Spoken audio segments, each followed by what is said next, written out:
over on time on Lost Odyssey in the past. So I'm going to try to even that out over the next few sessions. We still haven't gotten to the point where this game is technically blind for me. I think I've made it to disc 2. Maybe a ways into disc 2. I remember being stuck in a really long dungeon, dying after grinding for like 2 hours, and then kind of losing interest in continuing to play it because I lost all that progress. But it's still far enough into the game that I don't really remember anything, so it's kind of basically blind. I'll identify that cave when we get to it, and I can say it's blind for sure. Hey, distractions from spreadsheet hell. Still working on overwriting all my old saves so I don't inadvertently load them.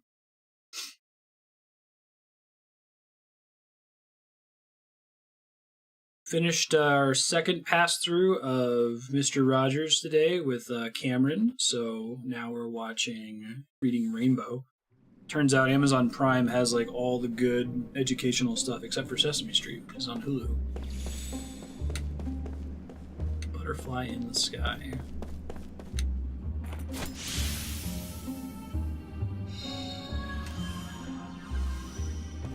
This game's not quite as bad as Blue Dragon when it comes to needing to interact with everything, but there certainly is a lot of stuff you need to interact with.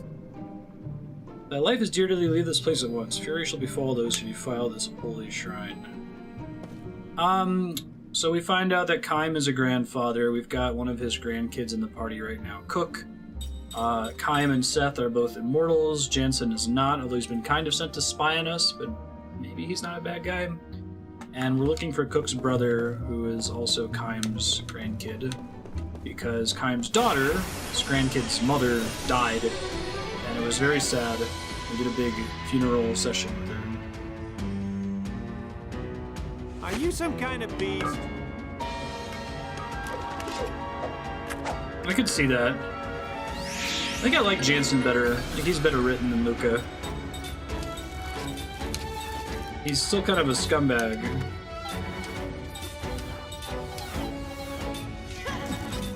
Try casting water and everything. Let's see how it goes. I'm gonna get one thing to cast on. I'll cast on the back roads.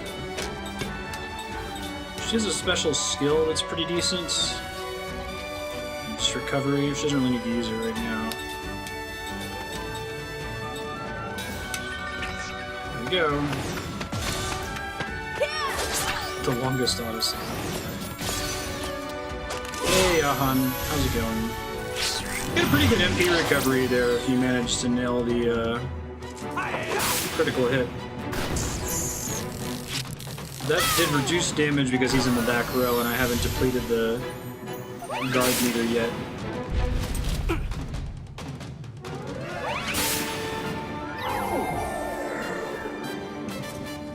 This game just it's well localized. I'm pretty impressed. Sakaguchi's a good writer in general. But like the voice acting, especially from Jansen, is pretty superb. I'll just have them attack, or I could have them steal.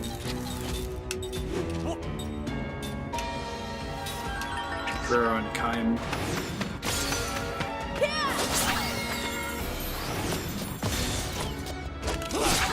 Not as good that time. Okay.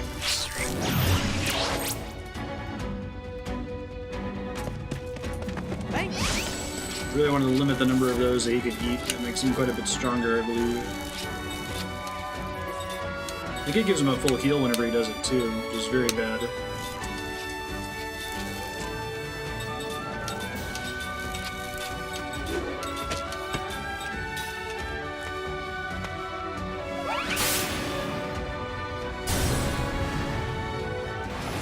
That seems bad.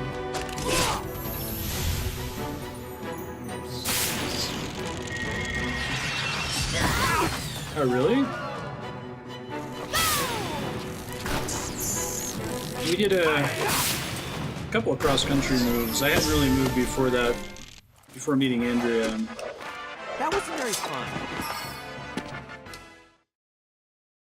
The one when we came to Los Alamos, the lab paid for Andrea to get movers to move us, and that was fantastic because they're so fast. Like, you don't really think about it, but when you're moving yourself, you pause constantly to reminisce about the objects that you're moving with you. And when someone else moves you, they don't give a shit. They just throw everything into a box. So what probably would have taken us like 3-4 weeks took them like 4 hours. Don't think I recommend it though, unless if you know, someone is paying for you to do it. Ben and Marty, that was our only move with them, was across the country. And to stay in a couple hotels on the way, they weren't very happy about it.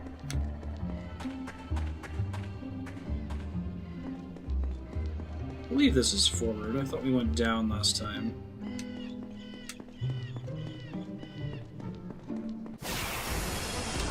And double check. It also doesn't hurt to get more XP. So we don't run into that wiping 2.5 hours into a dungeon and losing our save problem. Pause constantly because you're out of shape. Me IRL, right?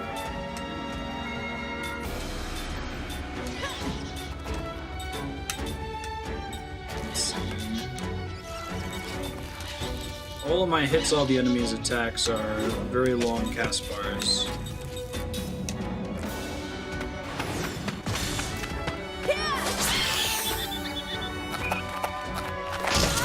Still can't kill the silver Kilolon. It's basically like a metal slime. I think there's a specific ability I need to get way later in the game. It just does random damage, so it can actually kill them. Because their defense is too high to damage them.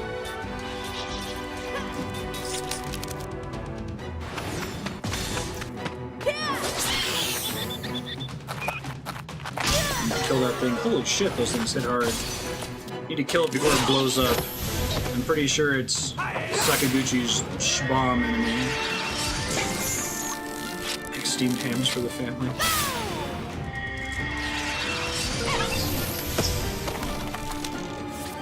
We've done... Oh, actually Prism did okay damage to him. He's gonna run away before I can kill him. That's cool to know.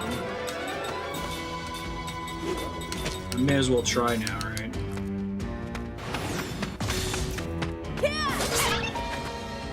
Okay. I guess if you're able to land the hit, he actually takes decent damage, so it's a little bit more like a metal slime than I thought. He still has like 500 hit points, though, instead of the 1 or 2 hit points. Cat and Sato burgers. We've made burgers before. Cat's actually really good. He, does this shenanigan where he, like, coats the burgers in, a mix of barbecue sauce and Dr. Pepper, which most of it just burns off, but it like caramelizes on the burger. It makes it really crunchy on the outside. It's very good.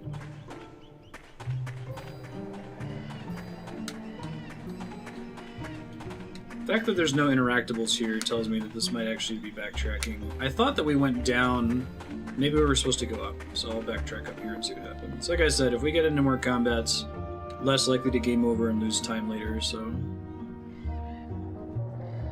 Yeah, using soda in a mixture with barbecue sauce is pretty common. You make a lot of slow cooker recipes doing that. Oh, this actually goes down. I thought I was already in the lower area. Okay, that explains why I was lost. Caramel? I get yelled at for saying caramel in the US.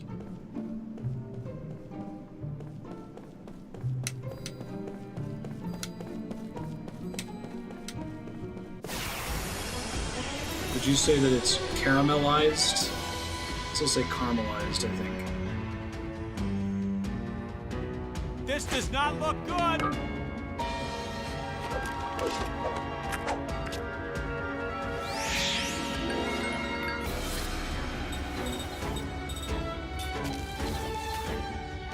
Yeah, the pulled pork, Dr. Pepper pulled pork is pretty amazing. Slow cooker, I got that recipe from Reddit Chaos.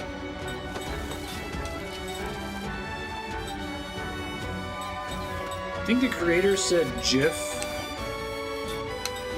That's an unwinnable argument, right? Because You'd be like, oh, well, the G stands for graphical, so it should be GA. And nobody says JPEG, because the P in JPEG is photo.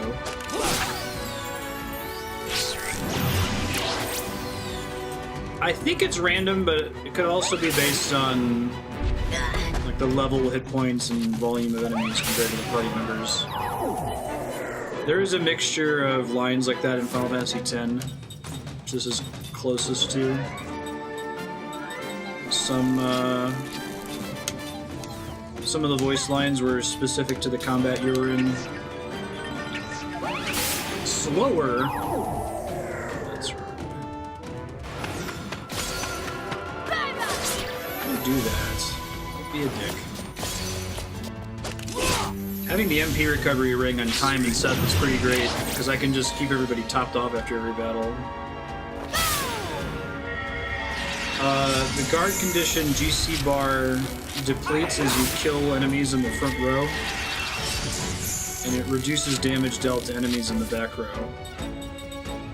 So it helps you protect your wizards by having tanky characters in the front, basically. And it means you need to kind of kill the tanky characters in the front before you can fully damage the character in the back row. When I'm doing a timed attack with that little ring, if I nail it perfectly, it gives me a perfect. That was a close one. Some bonus damage and effects based on the ring that I have equipped. Yeah, it's back row stuff, but with strategy. It's actually a cool concept. I really like guard condition, and there's some neat design space to explore with it too. You can have enemies that have special attacks that make the guard condition decay over time, or that directly target it or deplete it, or that heal it. They also build on ATB in this game, which I think is correct. I really don't like ATB. It's like trying to be real-time combat, but totally isn't. Okay, thank you, sir. I guess the 360 just must be loud. It was loud yesterday with Res as well. You know, if that helps. Turn it down another 4 decibels.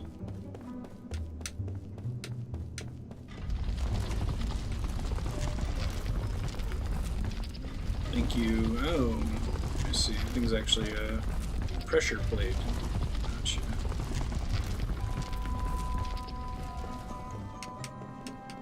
That one's also a pressure plate, presumably.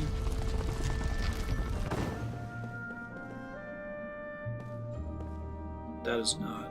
Okay, cool. I want to go to the other side. Looks like there's something over there.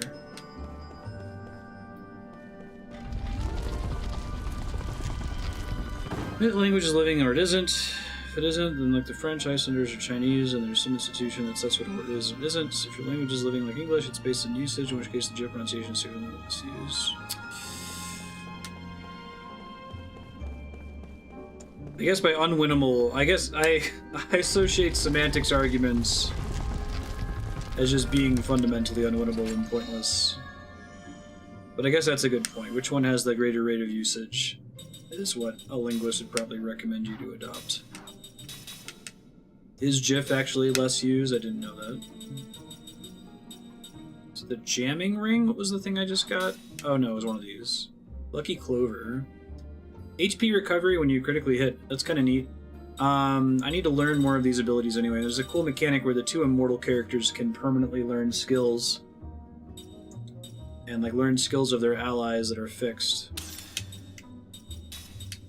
Got that Final Fantasy IX learn stuff from accessories system that I'm a super big fan of. Whereas these guys only get skills, they just learn skills as they level up. I don't think they need to skill link anybody, right? You know, they both, well, I guess we could learn prayer would be nice.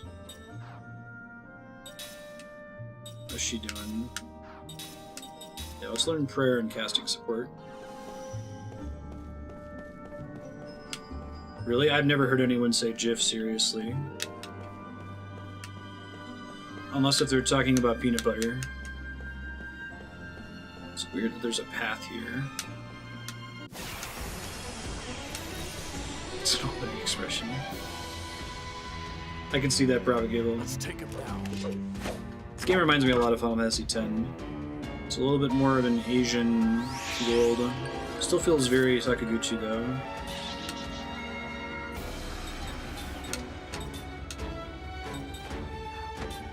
Let's try magical defense. Well, the problem with that is it takes so long to cast, right? 1G is pretty garbage. Barricade's not too bad. I'll just attack. I guess I can. We learned that I can switch their rings out, right? So let's do that. I have a water ring. I have one water ring. We should give it to Seth though, because he needs the MP back. You get a water ring. I did not know about the equipping rings in combat thing when I played this before. It probably would have had a pretty big impact on my success at this game.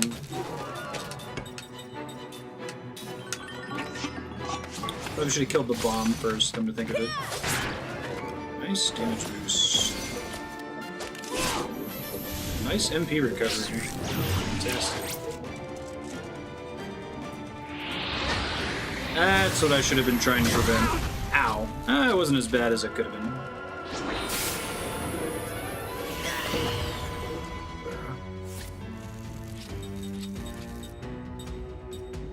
RG is the most likely pronunciation. People only read it but not heard it. Navin lives in California. Fox on that. Nevadavan. It's good. It's funny.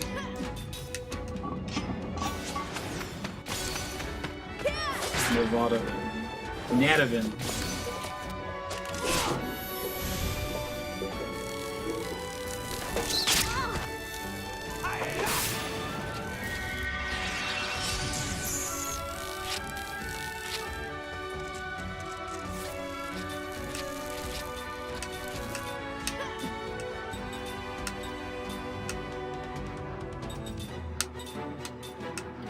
See, I can use Defend to recover MP with him, right?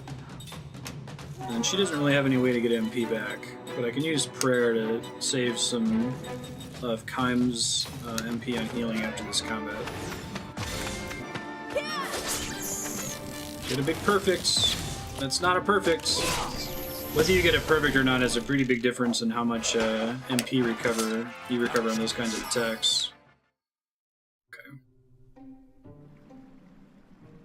It's interesting that they connected the ring you have equipped to that timed attack.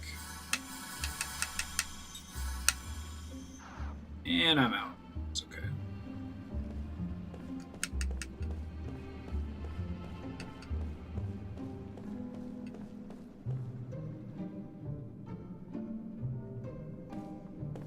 I think it probably depends on the shit. The circles you were in, right? If you were in a tech-savvy circle, you're probably saying GIF all the time. Cook's still half dead. Yeah, you're right.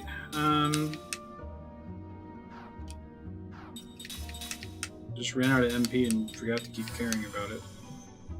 You get that yellow highlighted text when characters are low on hit points, like Final Fantasy.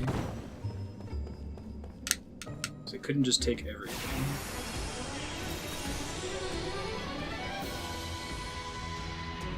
I think I'm gonna like this. Let me get her MP recovery ring back on here. Plant Dragon, that's neat. That's pretty neat.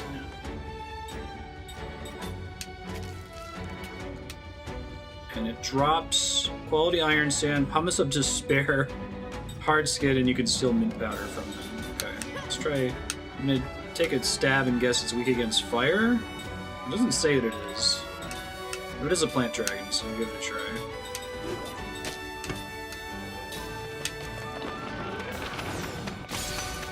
Nice. Yeah, I see plants.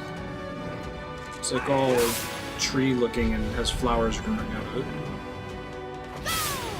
Is that gonna cut it? Hey, we killed one. Very nice. Alright, that wasn't too bad.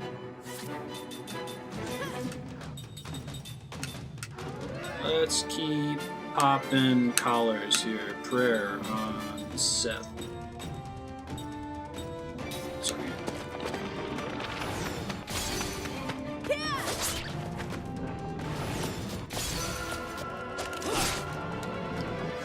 See, I always thought that meme was called Shiba. Super Shiba. Like, not even Shiba. And then somebody switched it to Doge. Or Doge. When I first saw D-O-G-E, I thought it was Doge. Or just pronounce it dog. You can pronounce it differently. Keep recovering MP, and I guess let's keep popping prayer because it's free.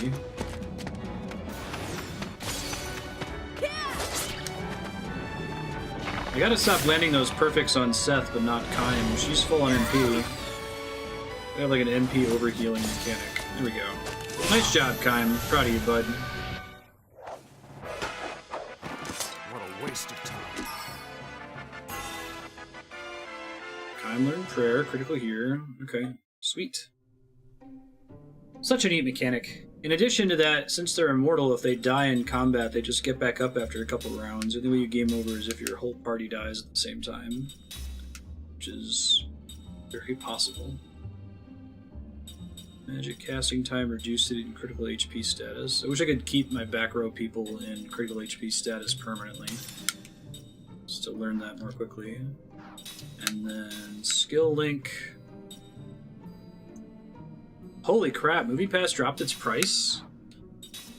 What is their revenue model, man? Sailor Dan talks with me about that a lot. I think he gets a lot of use out of it. Is it that we hope people are going to buy this and then forget to go to the movies?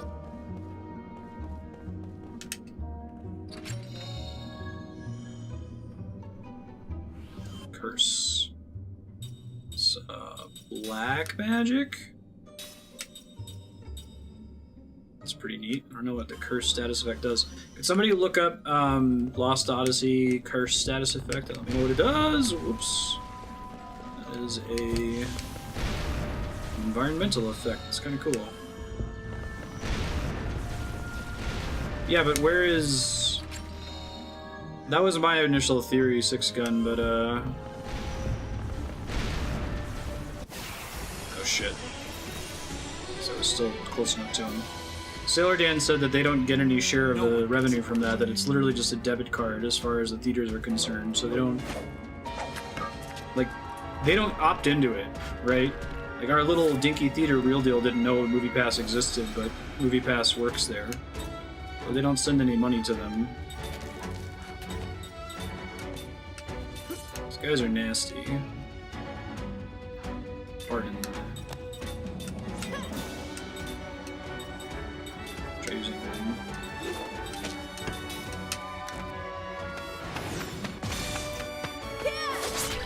Yeah, so that's what's so puzzling to me. It would make perfect sense if the theaters were like sending them a cut of the concessions money.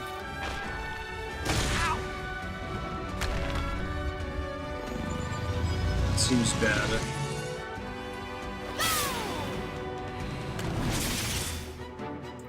Feels weak against wind. Fantastic.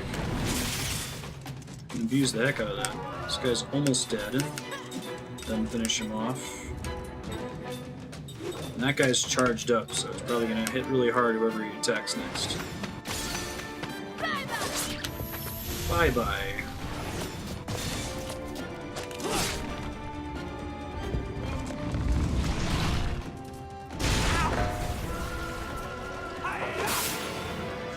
Thanks for the auto host, Elias.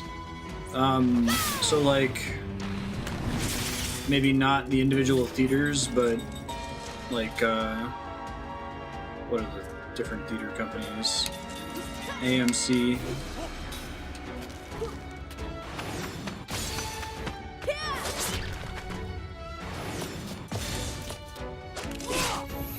Yeah, but see, that's what's super interesting that the one in Los Alamos accepts it, because it's not a franchise.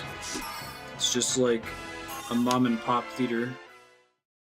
Hey, treasure analysis. Okay, treasure glasses. Let's take immunity to blind. Sounds good. I think we want to focus on status immunity in case we ever get to a boss fight where that's relevant. think that continues to be useful so long as more than one person, maybe more than 2 people are getting healed. It's hard to say for sure. Should try to figure out exactly how many hit points it's recovering. Save point. Looks like we got a good chance. Oh, that's right. She's voiced by Phil and Lil from Rugrats.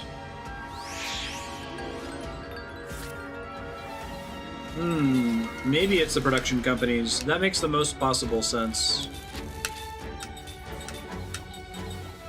I can't really conceive of anything else that would work other than that, now that you mention it.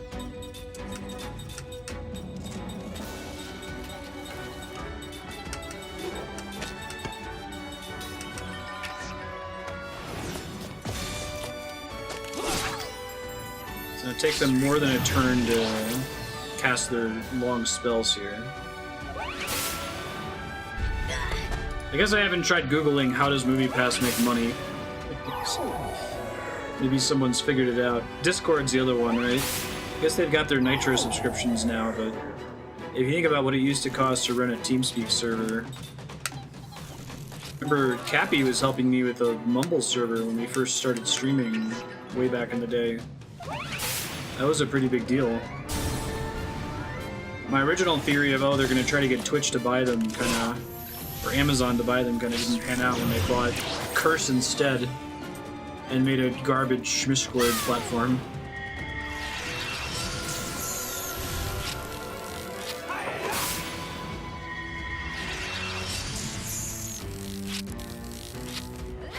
It's really interesting. I feel like there's a lot of areas in the online space where, like, competition's not great. No, that's not really what it is. It's that when you want everyone to be, you want to have the biggest possible user base. Like, it sucks that there's not anybody that's a serious competitor to Facebook, but the reason Facebook is so good is because virtually everybody's on there, and they're not on a competing service, right? I don't know how you fix that, unless if everybody shares the same user base, you know, and then they interface with everybody else through competing platforms. But I don't think there's any incentive for any tech company to enable that kind of system, and I don't know if any such system exists. Alright, I just learned some new shit. Let's see, Holy Knight Charm, let's switch to Sage's Protection. I don't really care about the critical HP bonus stuff, it's kind of trash, but...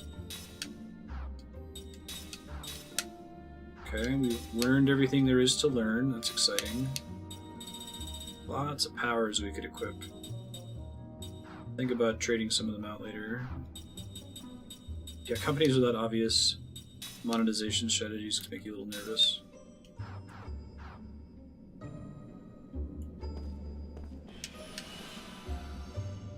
It's interesting.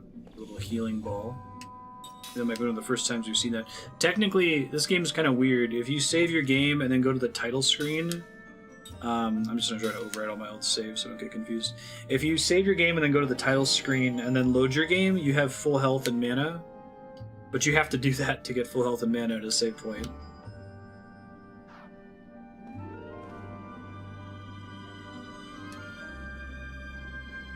Now what? We need to get the boulder to roll into it, I think is what we're trying to do here.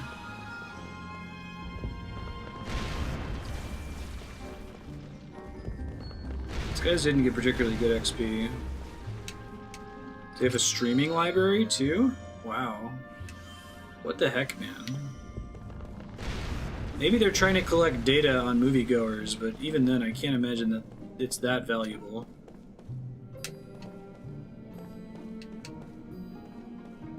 Crap.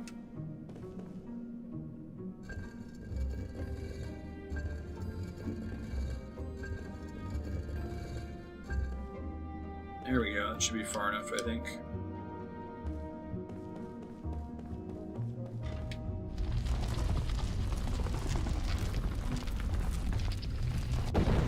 Hey, picture in picture.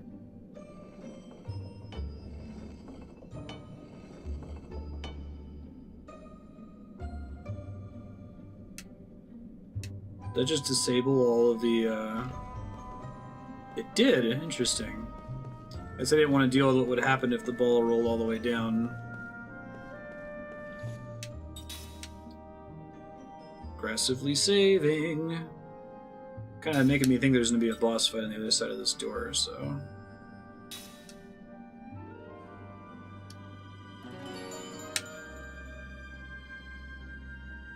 Movie Pass and Kim Jong-un both have 9 letters total. And there's 2 spaces between Kim Jong-un. 1, 1, 11, 9/11. Wish I could do the David Blaine parody face.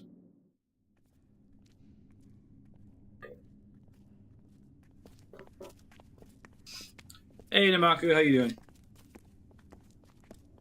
Happy Odin's Day. Hey, he's fine. He made it through all those monsters by himself. Flavor mechanics disconnect when it comes to games with random battles. Oh yeah, they just ran into the cave. Oh, he's possessed. Disregard on the disconnect. My bad. He probably got possessed first thing that happened when he went in the forest.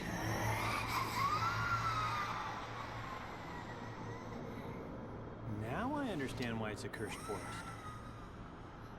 Criminal enterprise or not. I hear you, Chaos. $8, even if I don't go. I feel like if I only go to a movie every other month, that's still pretty valuable. Mac is possessed by the forest. If you get too close, you might end up cursed also. Possessed by the forest? No! Bad idea!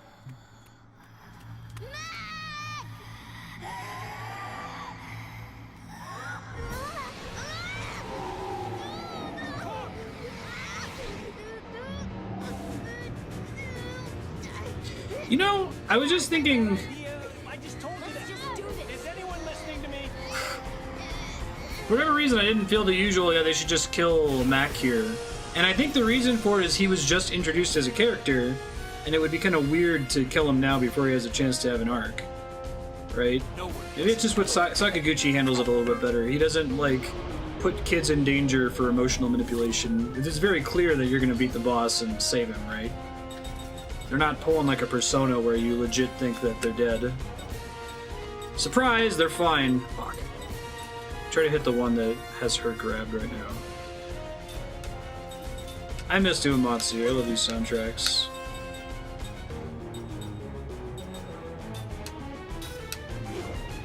Right. I didn't like the way they handled his mom dying. That frustrated me. Like, I'm all about them killing her for story reasons, but they just introduced her. And then they tried to make it seem like all of us should be super sad about it.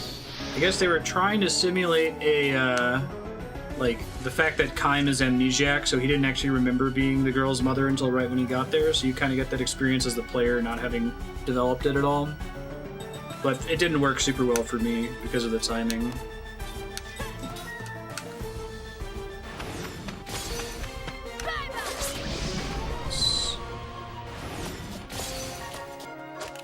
Oh, I thought that meant he would drop her when I get her back in my party. Guess not.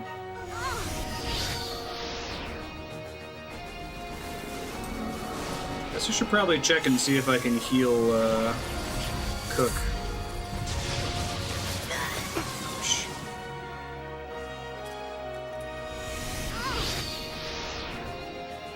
Take an MP2, that's super rude.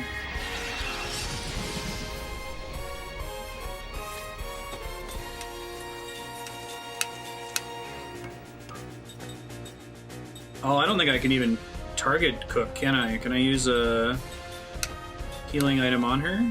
No. Alright. I just gotta end the combat fast, I guess, or kill all the tentacles.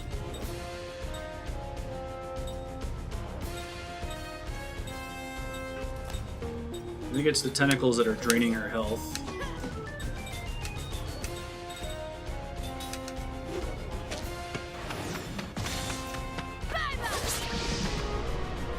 Hey, lovely. Pop it on? Nope. I want to say Happy Valentine's Day. Happy Valentine's Day. Aww. That's all. I'm gonna go watch Killing Women. Have fun. Oh, it was so nice of her. Andrea's not a very physical person. She gave me a hug this morning. Man, it is my day. Yay. Oh my god. Oh Oh my god! Although actually, it was sort of obvious. I didn't know what to do when she hugged me. I'm like, how do you do this again? Ouch.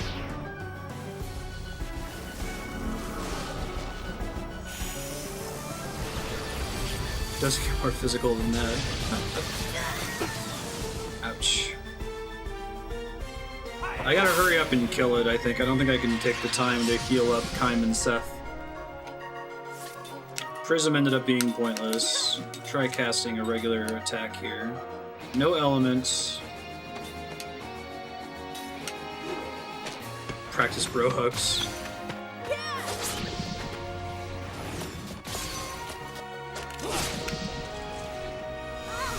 Good perfects. This must be why they give you the save point right outside. It's pretty easy to screw this stage up. I like the mid-battle cutscenes in this game. It's a cool concept.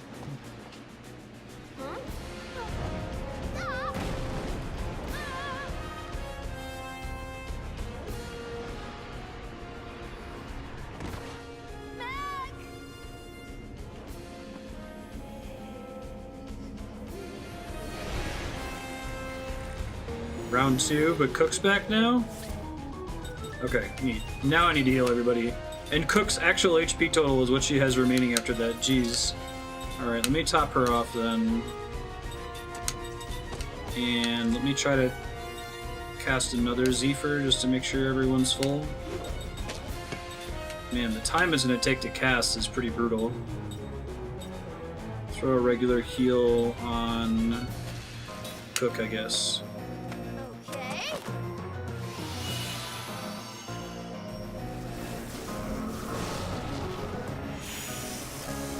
How much damage is that going to do? It might deplete our guard condition here. Alright. It looks like Jansen and Cook are pretty protected by their front row characters. But it's a good thing that I landed Prayer or Cook would have been dead. Good choice. This is mostly a waste. He's not as good of a healer as Jansen anyway. I wasn't about to screw around with that.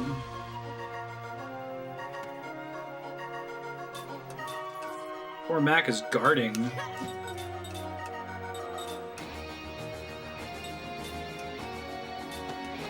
Don't have a choice.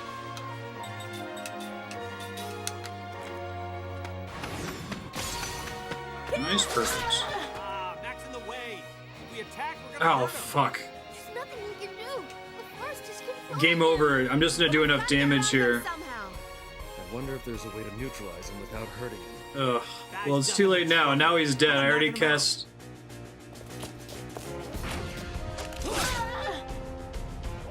He's dead just from the fire attacks now.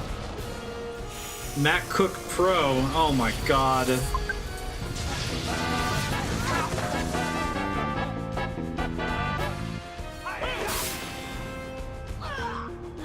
Yeah, you have nothing else to target. Look.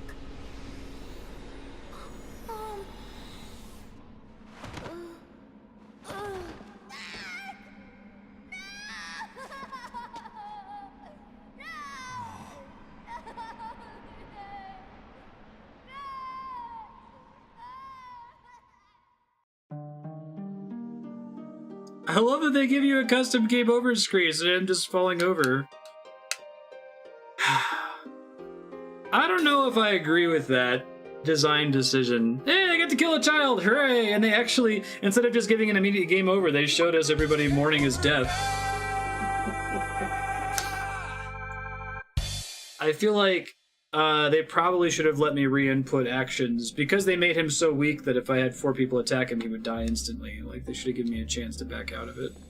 I guess we saw him defending himself. That was supposed to be the conveyance to wait around or something.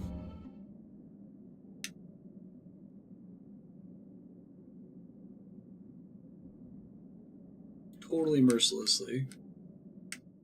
I haven't tried to target the other stuff, man. Hey, skippable cutscenes. Fantastic. Alright, let's basically do the same thing as before. I think Prism is still correct to cast the first round, but we should do single target magic after that. Those attacks had a very cute little kid vibe to them. It's funny.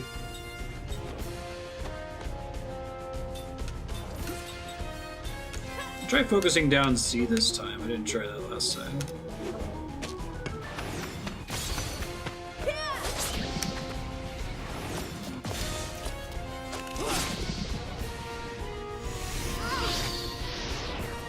I think that's incorrect. I think we want to take out as many of the tendrils as possible because they all get a turn, and each turn they get to drain her. That's okay. If I lose again, I lose again, and we can try one more time next time and see what happens. It's not slow, it's slower. Totally different ability. Don't get confused.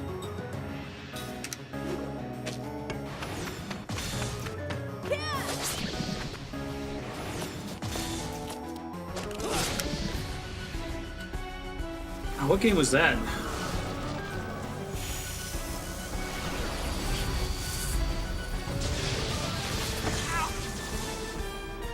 Target just Jansen, huh? Interesting choice.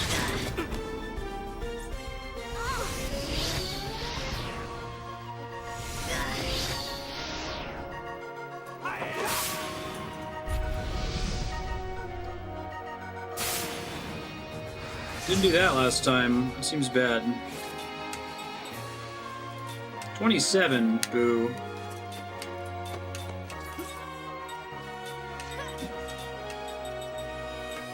Let's go for the prism now, I guess.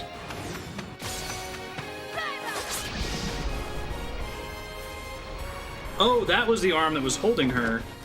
So that was actually more correct to focus that one down. I think I was targeting the hand part of it last time.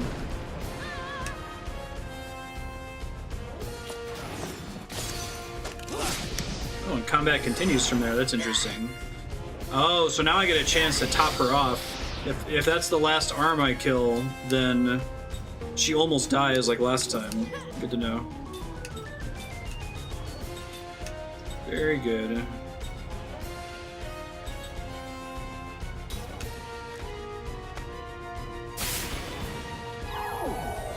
Rude.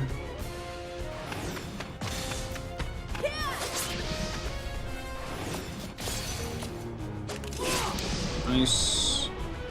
Okay.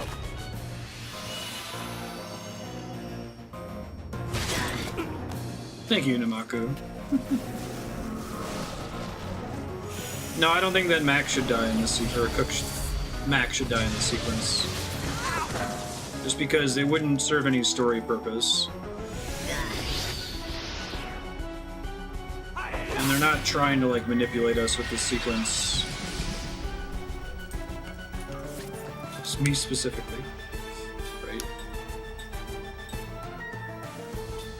Let's kill the thing with the attack up, maybe. Everyone else can heal.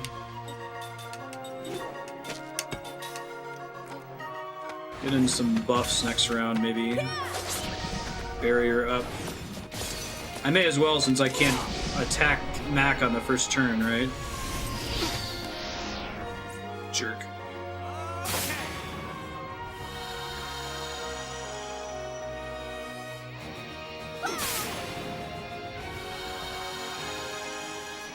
No, she's pretty good at healing. Shit. Should be using her with Zephyr. I just don't have a way for her to regenerate MP like Kaim and Seth can. Alright, beginning of the next round, I will...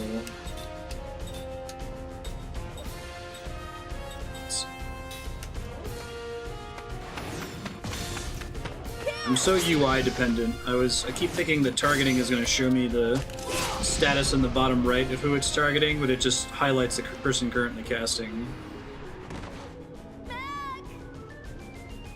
Dude, that Nanako shit, that game would have been almost completely redeemed from a story perspective if they had, like, went through with that decision.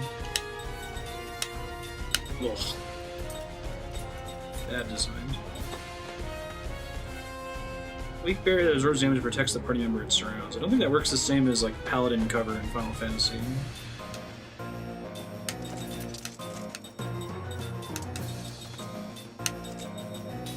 Leave him alone this time.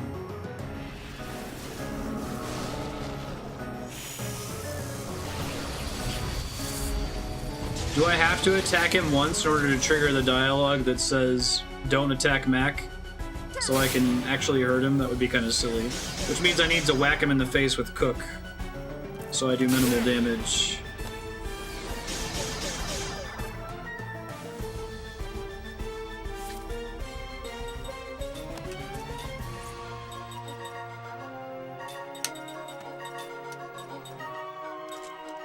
Guess I'll cast Cover on Cook.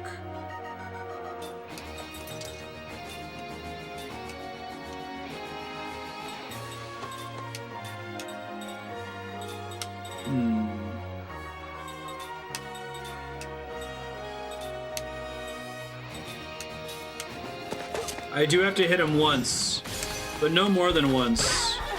Max in the way. If we attack, we're gonna Wow. hurt him. There's nothing he can do. The forest is controlling him. But we've got to get around him somehow. I wonder if there's a way to neutralize him without hurting him. Guy's nothing but trouble. How about knocking him out? Put him to sleep. Deal subdual damage. My augment system tabletop setting, like, whoever deals fatal damage to a character can decide to just knock them out. I think those are the rules in core D&D now too, right? Did they finally get rid of subdual damage? It's pretty pointless. I think I need to have an ability that knocks him down.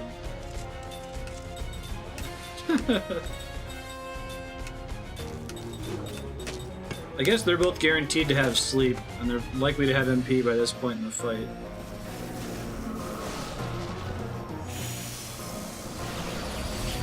That's good.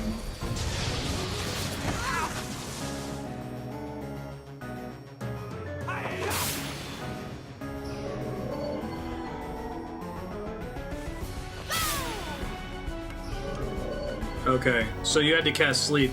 That's actually kind of a cool puzzle. If only you had a way to know to do that before accidentally murdering him at the beginning, right?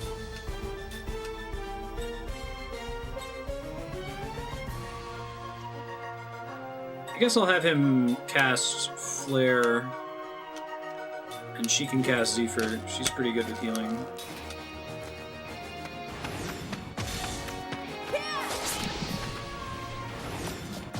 Okay, I gotta do magic damage to the boss, it looks like. Pretty resistant to physical. Don't kill Cook, please.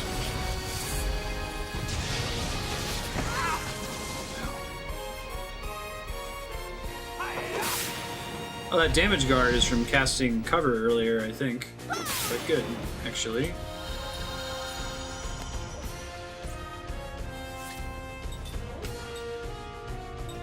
Alright, I'm gonna keep trying to get MP back, I guess. He's up again? Ugh. I wonder if there are other ways to neutralize him other than casting sleep.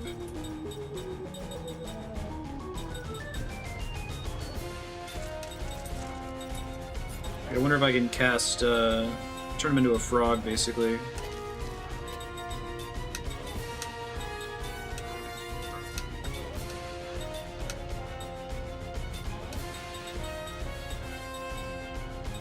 Probably can't turn him to stone. We'll count that against me, I would guess. So, prayer on Jansen. Okay. Oh no, they do inform you. They just inform you after you've committed to all four of your characters attacking, right? And they don't inform you to try to avoid hitting Mac until after one of them deals damage.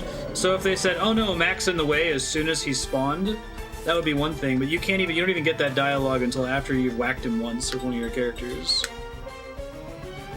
Yeah, right. Because you don't have an option of where to redirect the 4 attack commands is the big problem.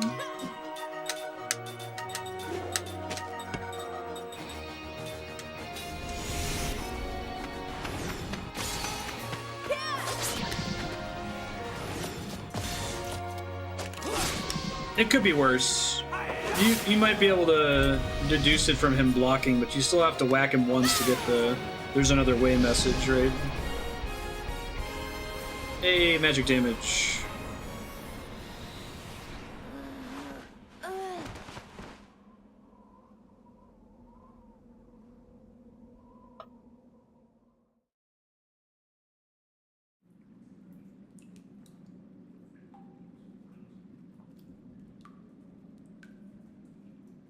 Yeah, I'm not sure how I feel about it. I mean, I like it in Earthbound. I guess it only works if you can reasonably predict the order in which they're all going to act, right? Or I think it works really well in Shin Megami Tensei Digital Devil Saga. Oh, you dummy! Sorry. Don't you know how sad it would have made Mom if you died? Yeah, I know. Why'd you go alone? How come you didn't tell me? Because, Cook, you're always so cranky when someone wakes you up. Well, sorry, but still. I wanted to show Mom those flowers. I thought if I came here, I could meet her. That's not how any of this works, Mac. You can't do that. Mom's dead. You won't ever see her again.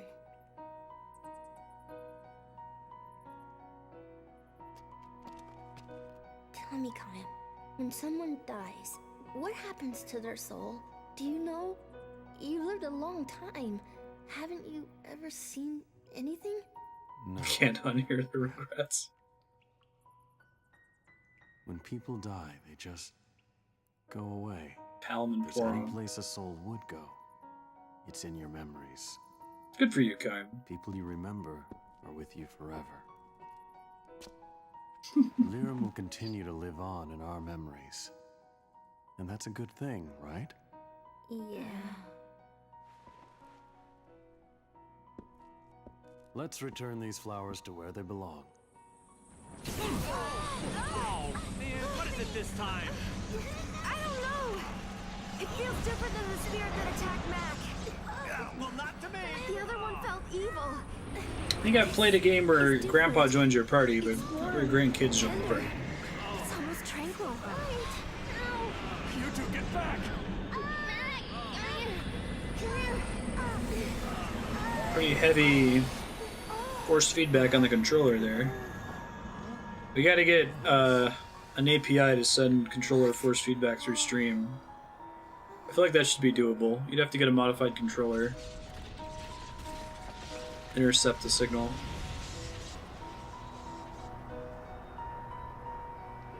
Yeah, we're still on disc 1. This is a 4-disc game. Flowers. What is this?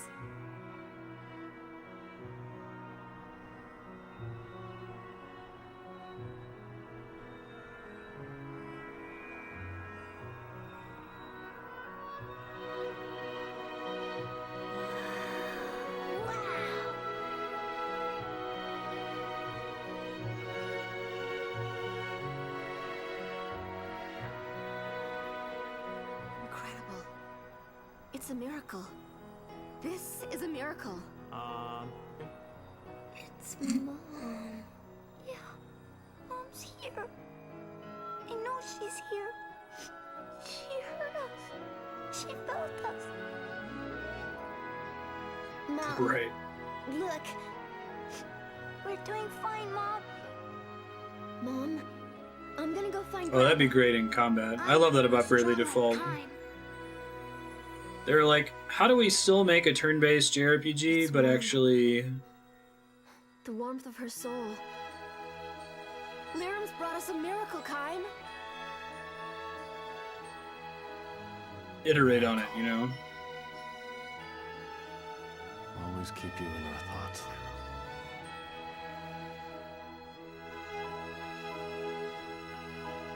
I think it's a loading problem on the 360, though. I think the reason why the battle transition takes so long in and out is because it's loading it.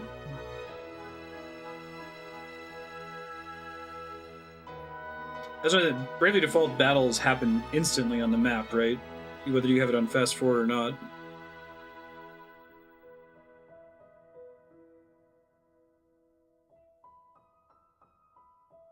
See, like I said, I feel like all the Lyrim stuff would have worked way better if we had even had just like an hour to spend with her. Hey, we got to the disc swap. What? Yes, please. I gotta get up and go across the room. Got a 50-foot HDMI cable running to this thing.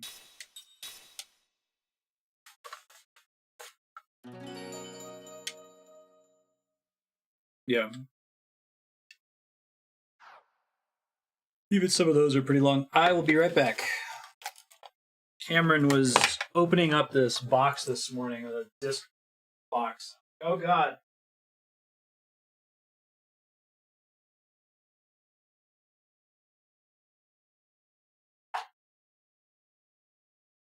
Not a very sturdy box.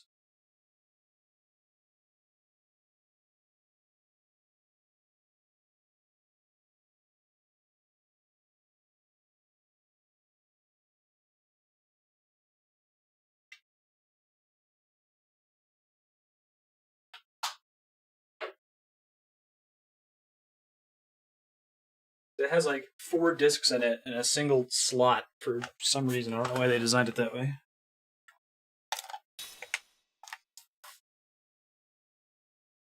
What is this, the Dark Ages? It's nice though because you remember we used to have really bad problems with the PS3 and the 360 having a really loud fan and it coming through on the mic even if I tried to remove it.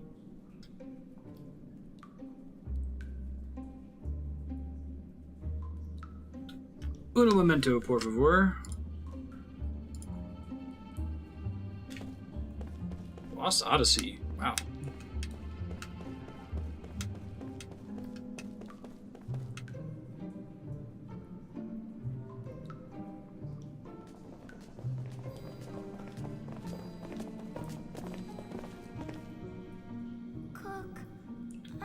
I appreciate that it's 4 discs. I feel like the modern solution would be to give you a friggin' 45 gigabyte install.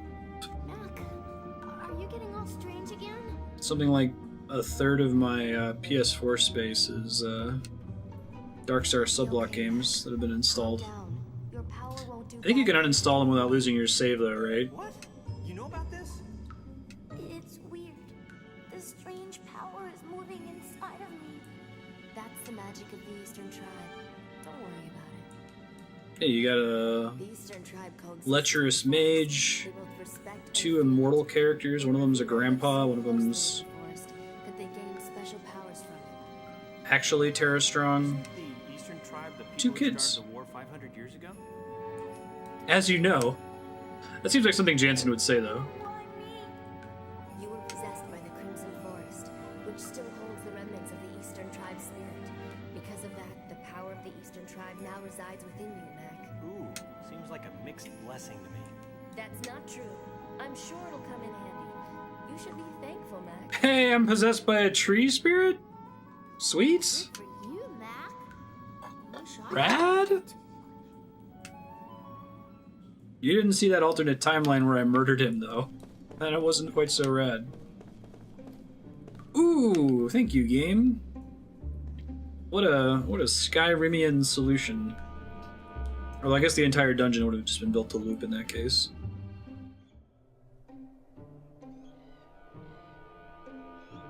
What's the demonym for someone from Skyrim? Skyrimite? Oh, Matt can control forest shit. That's cool.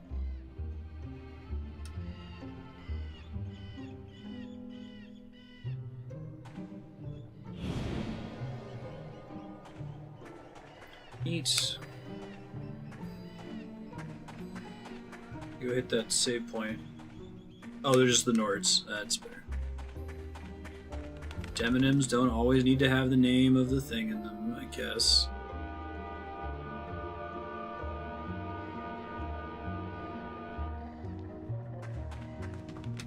So in my campaign setting, it's like 7 nations named for colors. Kind of like Avatar with the Fire Nation and so on. It's red, orange, yellow, green, blue, indigo, violet. Some of them have easier demonyms than others. What? You gotta go with bluish, right? Funny, she doesn't look bluish.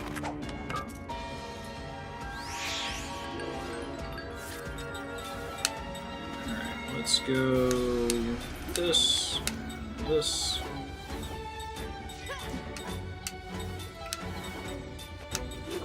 5 party members, good lord. What is this, Final Fantasy IV? Spirit magic. Low non-elemental damage to all allies. Ooh. Cast time's not too bad either. Try Shadow. Yeah, most JRPGs, you're like 17. I like that the main character in this game is a immortal grandpa. It's really cool. Like, I feel like the little stories from the Japanese author are kind of at odds with the way that Kaim actually behaves. But I think the in-game explanation for that is because he's got amnesia. Sometimes he does stuff where he acts pretty wise. No, it's not bad damage. It's enough for Kaim or Seth to be able to one-shot what's left over after that. Get some of my MP back here. Let's go ahead and prayer. Jansen. Power hit. Combo. Hold on. Ooh, increases GC of the front row. That's interesting. Should probably give him a ring. They are not the indigenous, they're the indigans. That would have been pretty good though. Indigo Nation are like North Korea.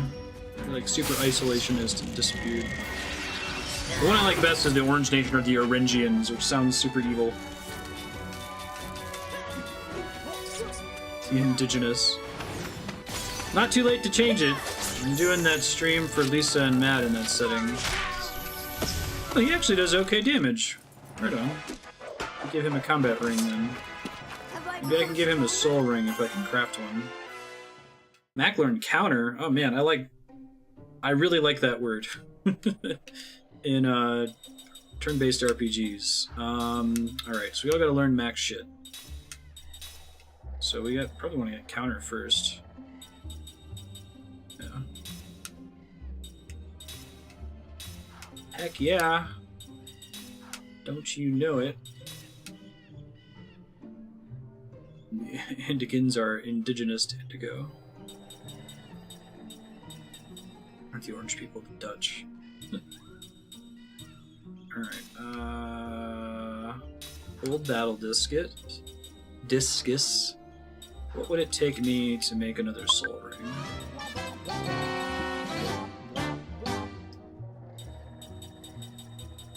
What's the difference between a soul ring and an osmosis ring? Well, this is what I actually want, so I'll go with that.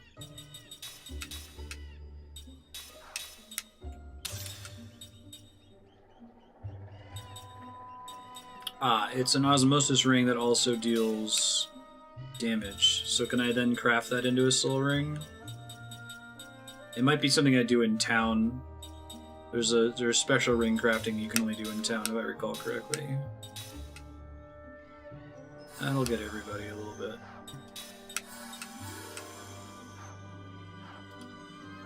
Get a good heal on Mac there. You give him an accessory, let's see.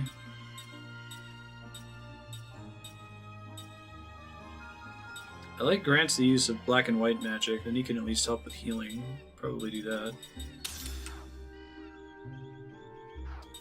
Spirit Mage is just some new abilities.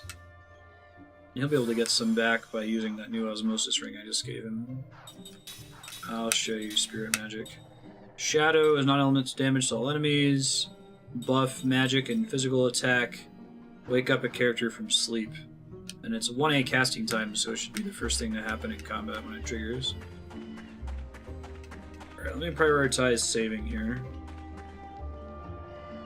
Invisible deities that are ultraviolet or infrared.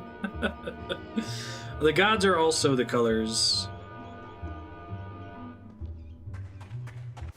Well, they're not necessarily connected to the nations.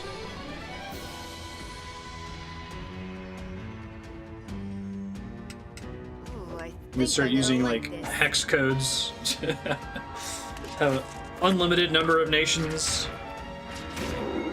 The brown goldenrod nation. Burnt sienna nation. Alright. I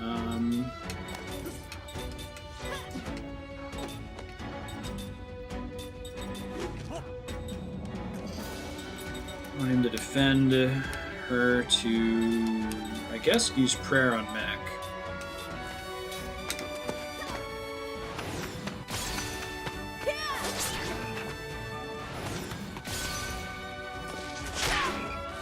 Lime green.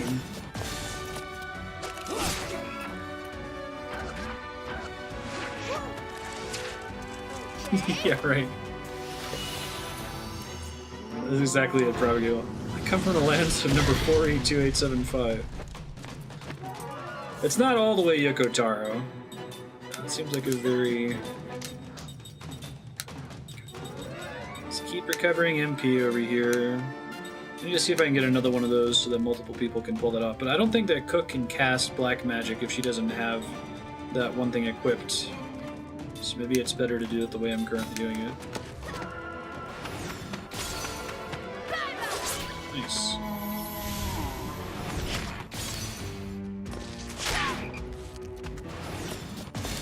Ooh, that was a longer charge. Womp womp. Okay.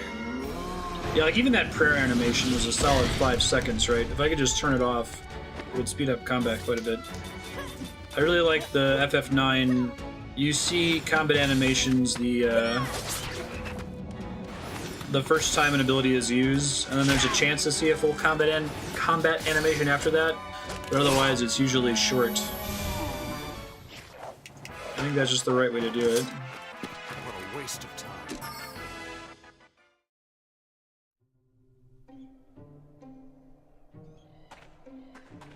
Clearly fascists.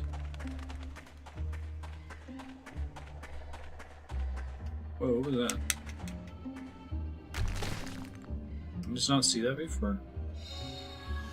Hey, I think that's a phoenix down. No, it's not a phoenix's feather. It's an angel's feather. It's different. It's not down, it's a plume. Don't get confused.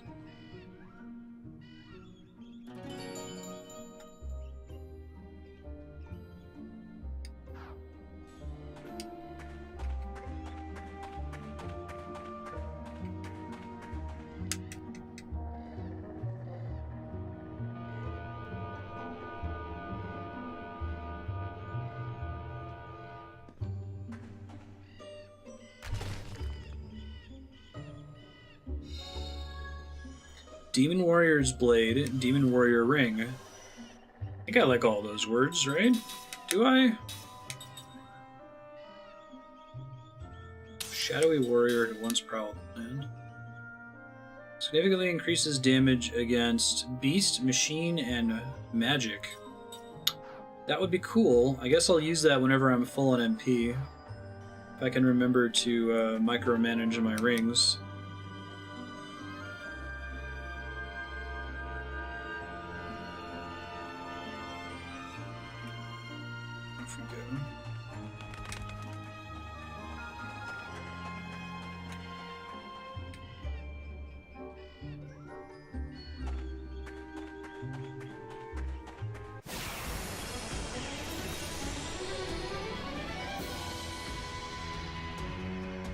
So I guess what they're saying is that Mac would have been a useless kid if he didn't get possessed by the trees.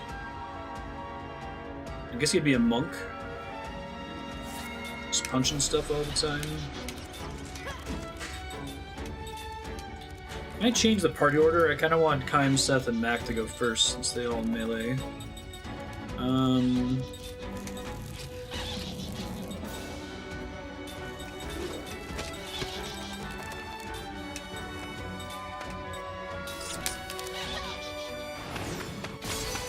Nice.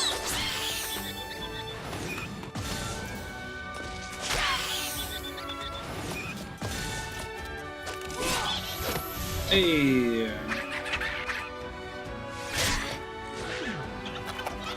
They're called balloons. They're not as dangerous as bombs in Final Fantasy.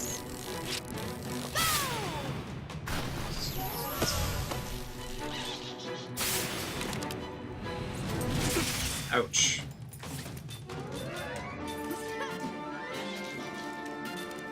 Guess I'll keep recovering MP with him. Pop a prayer here.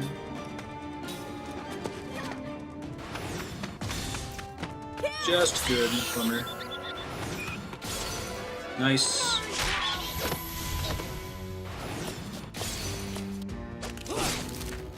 That sword's a pretty big difference in damage dealt. Pretty awesome.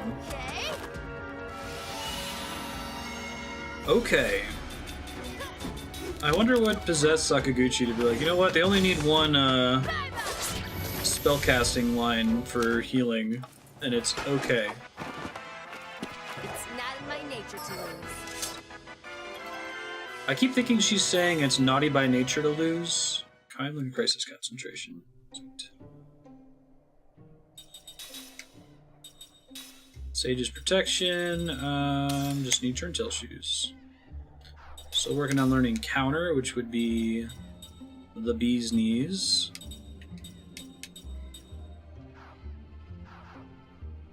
It's supposed to be it's not in my nature to lose.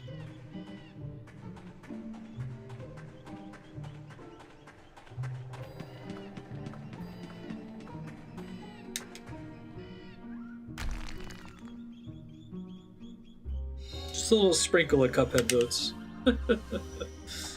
I'm really looking forward to that game. I heard it's very good.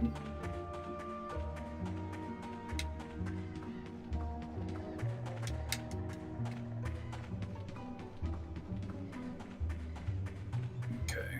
That and Neo. And Horizon Zero Dawn.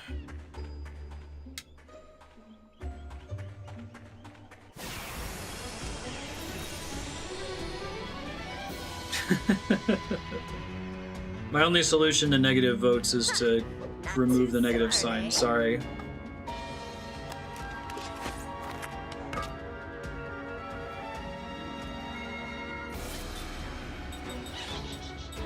The if statement that I do that removes commas from the vote total doesn't agree with the if statement that I can do to remove a negative sign, so I just ignore it. Try to remember... What's that scene in Bill and Ted?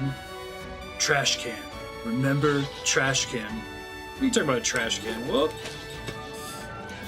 I gotta remember to try to reorganize my party after this battle, if it will let me. I'm not sure if it will.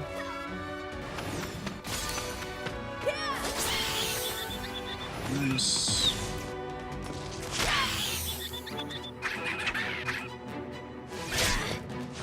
Should have been the right battle to equip that Demon Slayer ring, since I'm not using Kime's MP at the moment. Next round, I'll do it.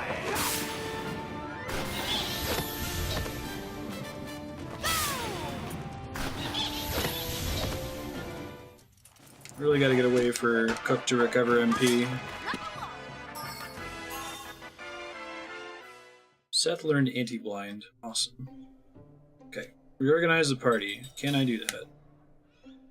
I totes can.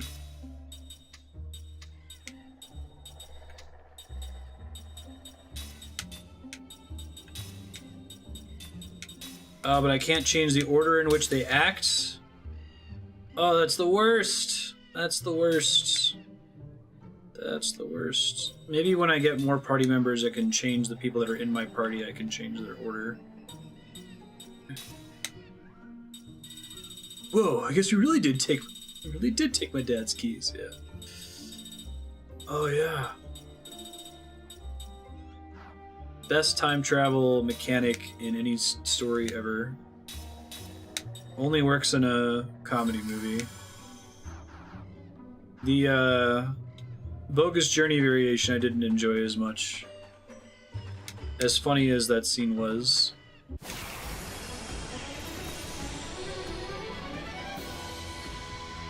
Execute them. Bogus. Better say your prayers.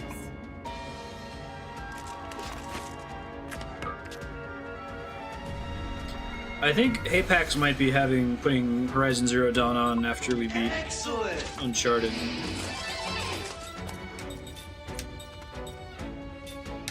And that's the very same excellent line. Alright, I may as well have them all cast magic. Well, I guess Kaim shouldn't. In that case, he should use Beast, Machine, Magic. Watch them be none of those three things. Nope, he's hardened. Do I have a Wind Ring? I have every ring except a Wind Ring. Of course I do. Okay. Just keep this silver ring. Y'all can cast Flare, though. Watch them suck at it. Although they're Earth Elemental, I bet they're weak against Wind.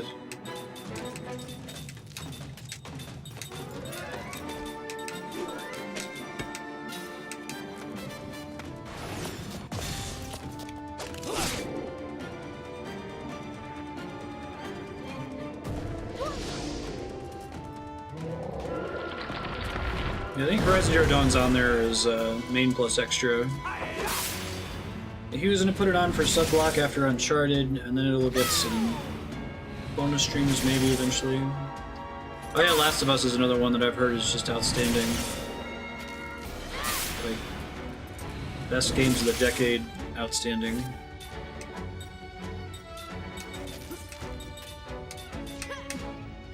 I think they all did too much damage to not keep using Wind. And get my MP back from a different group of enemies.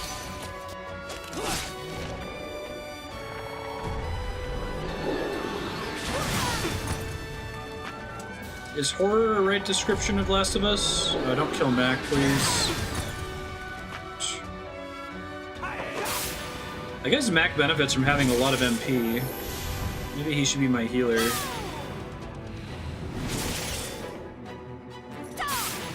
Since I can regenerate his MP pretty easily with the Osmosis Ring. I wish I was stronger. Kaim and Seth learn counter. Hey! Survival, but not that horror. Interesting.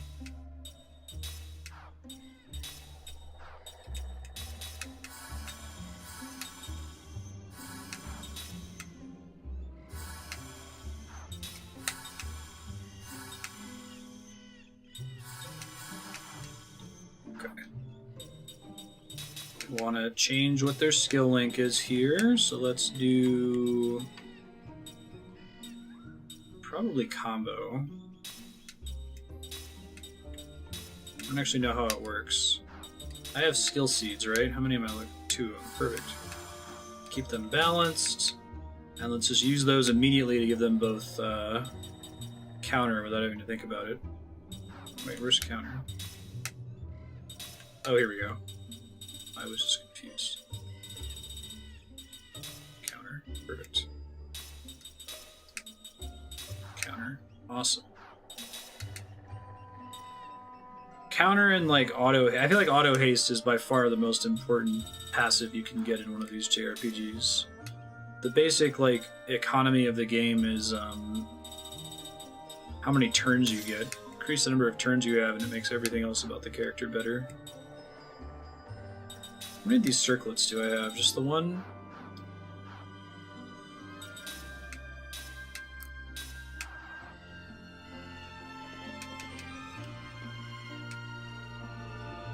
Or aspect is the tapestry the rest of the game takes place on. Interesting. Yeah, Dead Space 3 was an action game. It was like aliens versus alien. But I don't even think that, you'd really call Last of Us action, right? Necessarily. Spellbook is what I want. Spirit Magic, Refresh. Oh, that's cool. He is going to be my main healer. Because I don't need the white... Well, he still does decent damage with Black Magic when he has to use it. I like that whole Druid versus Paladin healing, focusing on HOTS versus... insta-heals versus long casts, big heals. More serious RE4. Well, the movie part doesn't surprise me, knowing Naughty Dog. Pretty good at that. Narrative, I see. That's cool. I generally am excited when it's difficult to classify the genre of a game. Not always, but generally.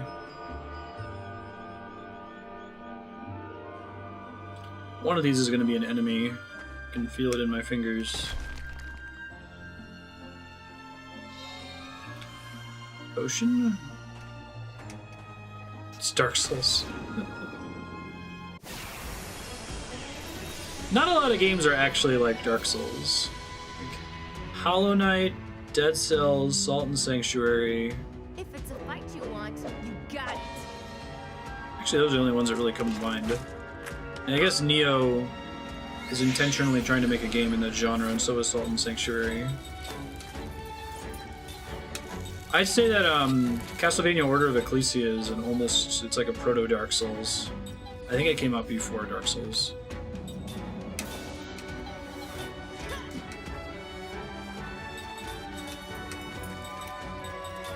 But that's the way the mechanics are structured, not the way the game actually plays, so... Alright, let's go ahead and remember to equip that ring. Try to get in the habit of doing that when he's full on MP. She may as well equip the water ring, because she's also full on MP. He can keep his current ring, because he just used all his MP healing everybody. And they can start casting Aqua on shit. We need to move the circlet from Jansen to Cook. Nice. Yeah, decent damage boost from having the water ring on. I think it's only because I got it perfect, though. Nice. They didn't used to be able to one-shot those guys.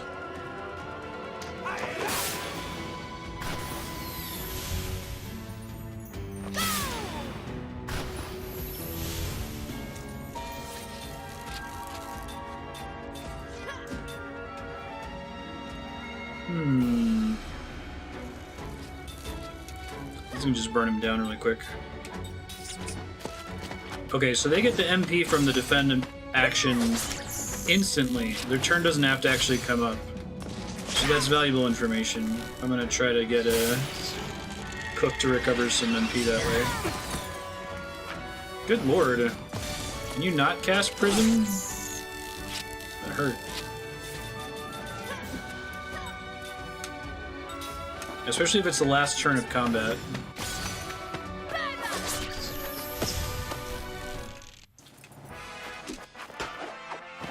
It's not in my nature to lose. Not in my nature.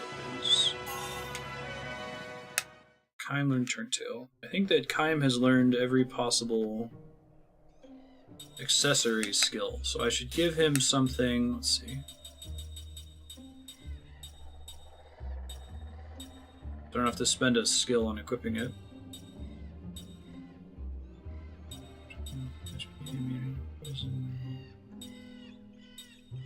Probably the level 1 black and white magic until I can get the level 2 one. I guess I can do that now.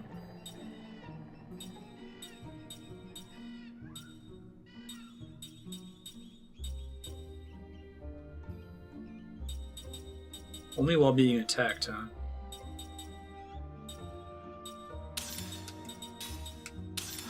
Let me get some of her MP back. Alright, and then I'm gonna have Kaim go ahead and Z for everybody a couple times. It's probably fine. I guess she can throw out a couple individual heals here. And we're gonna give him the soul ring back. Oops, that was a Demon Warrior ring. There it is. It was totally a battle.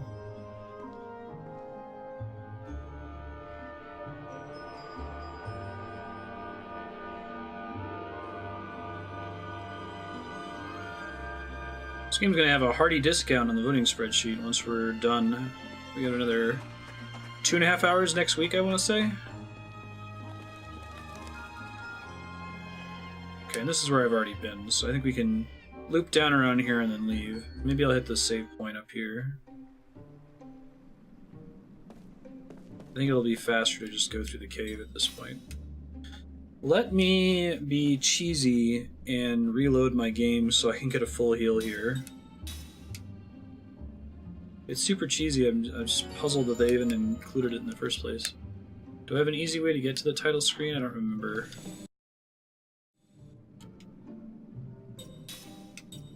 I sure do. Man.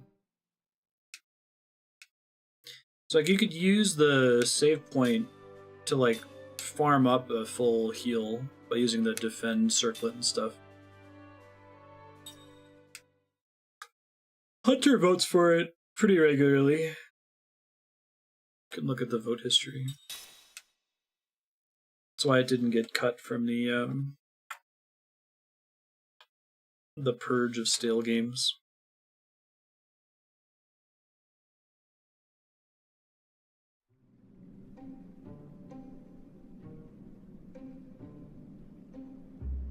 I wonder if it just doesn't want to store their hit point and mana totals in memory or something when you save. It's really interesting.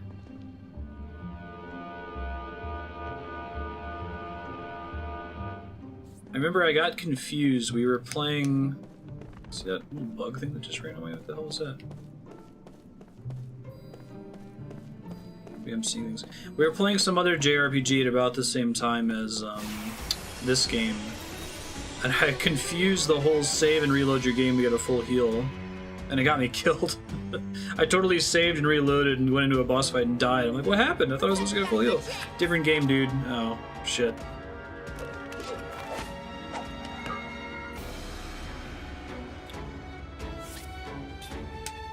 Got confused yesterday and misread Legend of Dragoon as Legend of Legaia, and I was trying to make it make sense. I'm like, yeah, that game has kind of polygon... No, I'm talking about the Legend of Dragoon. Oh, that makes more sense. Okay. They both have legend in their name. I know it's confusing. I'm a simple man.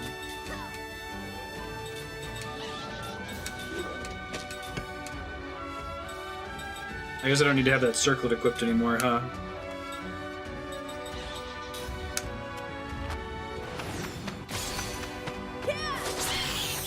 You're kinda say so.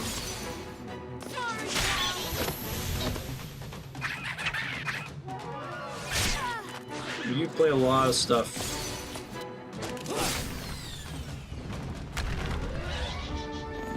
Hopefully I can get enough wind attacks off on this guy to kill him. Looks like they're a little slow. I guess I can use Cook's casting speed increase to help with that.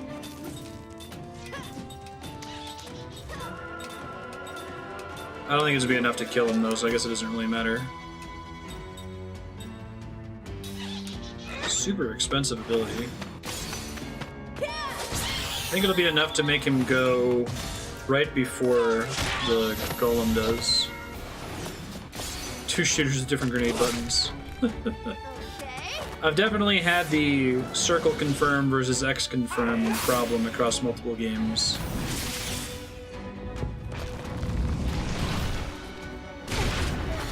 Good lord. One shot, one kill. I think this game is a regenerate all your health after combat and revive you. I guess he doesn't get any MP if I don't pick him up. But Angel's Plumes... I don't think they're like ether level rare, but I also don't want to waste them on a random battle. I would just never throw grenades. You know me so well.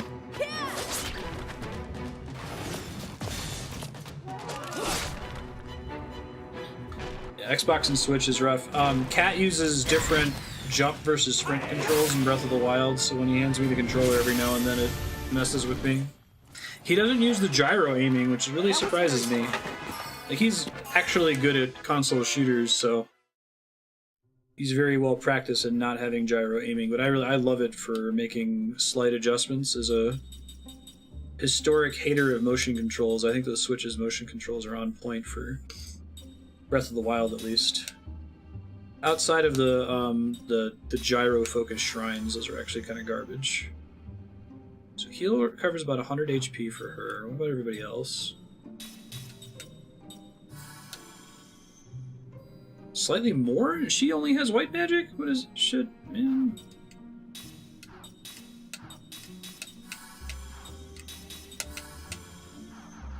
Spread the love. Okay. So he can get rid of Berserker Necklace and get the circlet back. If you want to see Apprentice Earring, circlet.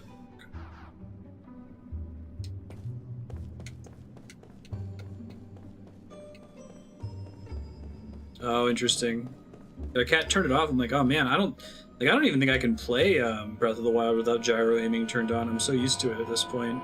I didn't mean to step on this thing. I thought I'd have to press a confirm button to go down.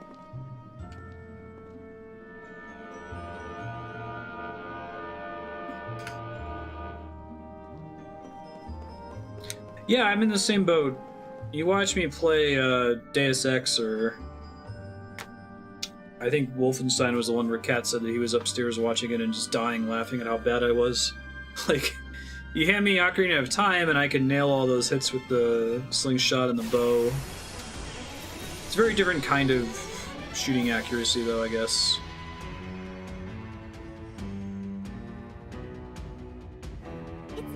Play a lot of shooters.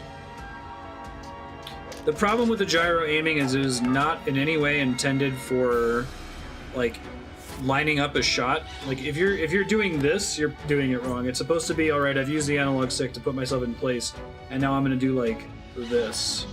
Or the very, very slight mouse-like movements to try to choose a precise place to land your shot. I think I need to burn this guy down first.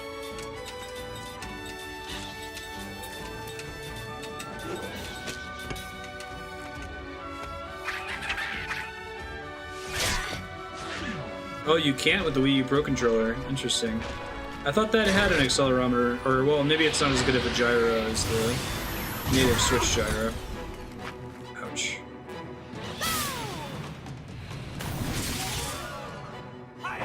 Yeah.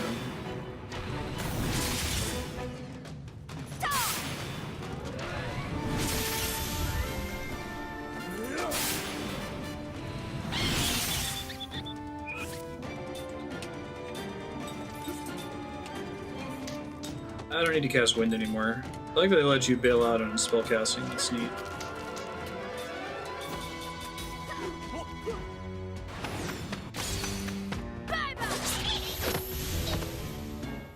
It makes you switch to the gamepad. You may have told me that before, but that still blows my mind.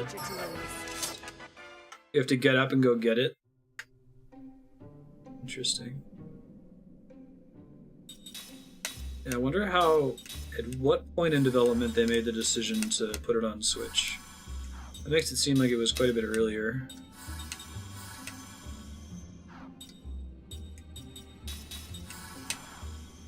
I'm just trying to split the healing between my 3 front row people since their physical attacks routinely heal them a little bit.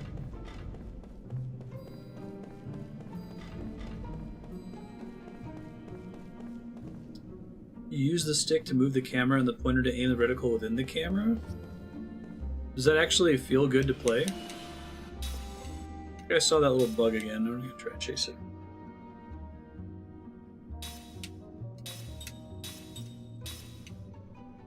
I've officially rewritten all of my old saves from when I played this before stream, so... Violated a rule of gaming. I'm gonna save your save files forever, just in case you need them. I have a digital backup of my old PS1 and PS2 memory cards for no reason. I'm never gonna like have somebody come over to my house and be like, "Hey dude, you want to see something cool? Check out this 100% completion playthrough of Suikoden 2. Neat. That's cool, man. Notice how I got one of every unique item in the inventory? Pretty rad, huh? Yeah, pretty cool.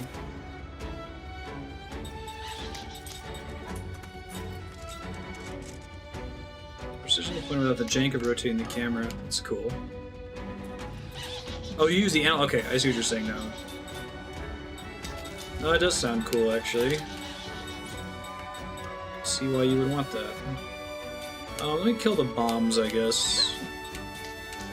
Well, I guess they all just recovered all their MP. It's not as necessary. I just don't want Mac to get one shot again. That's the main thing I'm trying to avoid here.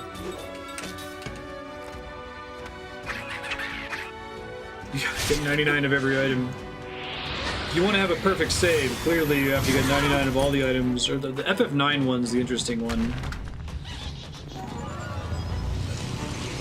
That's one of my favorite speedruns conceptually, is the FF9 perfect game. It's basically impossible to do it.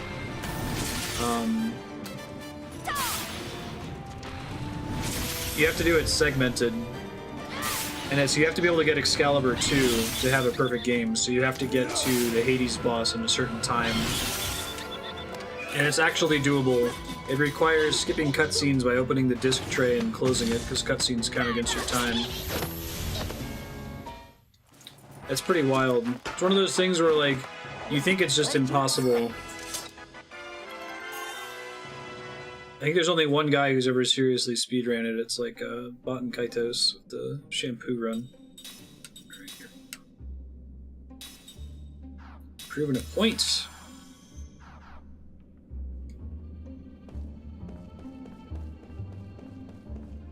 I saw that little bug thing. Maybe it was just for atmosphere. It didn't actually do anything.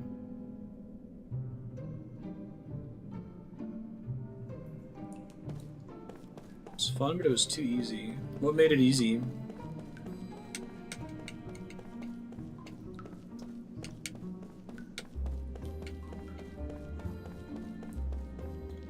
Do you think that was their aim with Baten Kaitos? They're specifically trying to nanny poo poo completionists, kind of like the Golden Poo in Breath of the Wild. Which is correct, by the way. I think that it's really good that it was just a stupid key item and not something actually useful.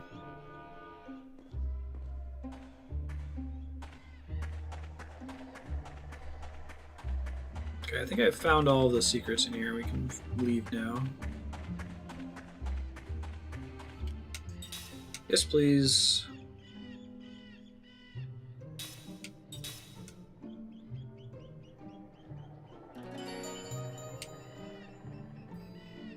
In-game tracker, how many cards you found in a small message if you get them all.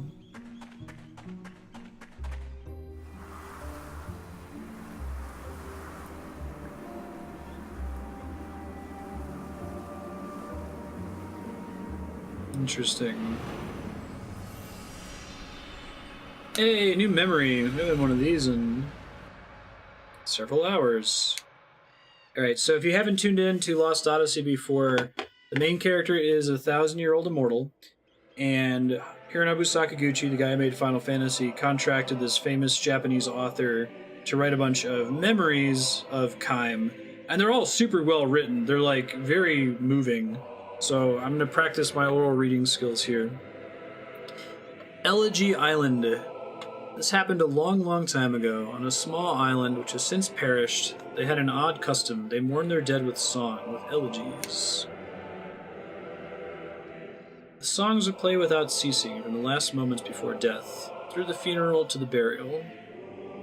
Elegies would be sung for many purposes: to ease the grief of the family, to recall the legacy of the deceased, to appease the soul of one who died under stressful circumstances, to celebrate one person's having lived to a ripe old age, or to evoke anger at another person's pointless death.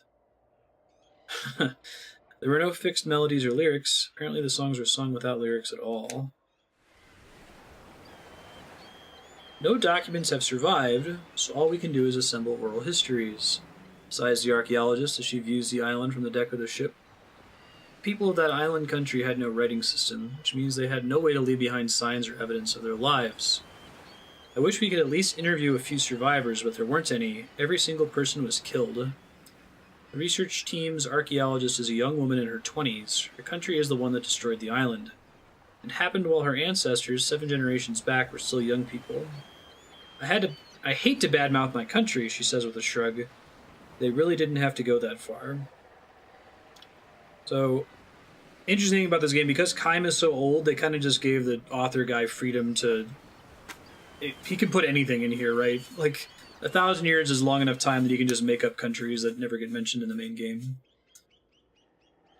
That far is no exaggeration. Her country prided itself on its overwhelming military force. For it to gain mastery over the tiny island would have been as simple as twisting an infant's arm. That's a cool way to put that. But her country believed in oppressing its neighbors with force. The leaders were thinking more of those neighbors than of the island itself when it launched its all-out attack. The island was a mere object lesson. It was scorched from end to end. Every human being on the island, from newborn babies to elders on the verge of death, was killed without mercy. It's odd, though, says the young woman with a grim smile. There are hardly any records left from that time, even in our country.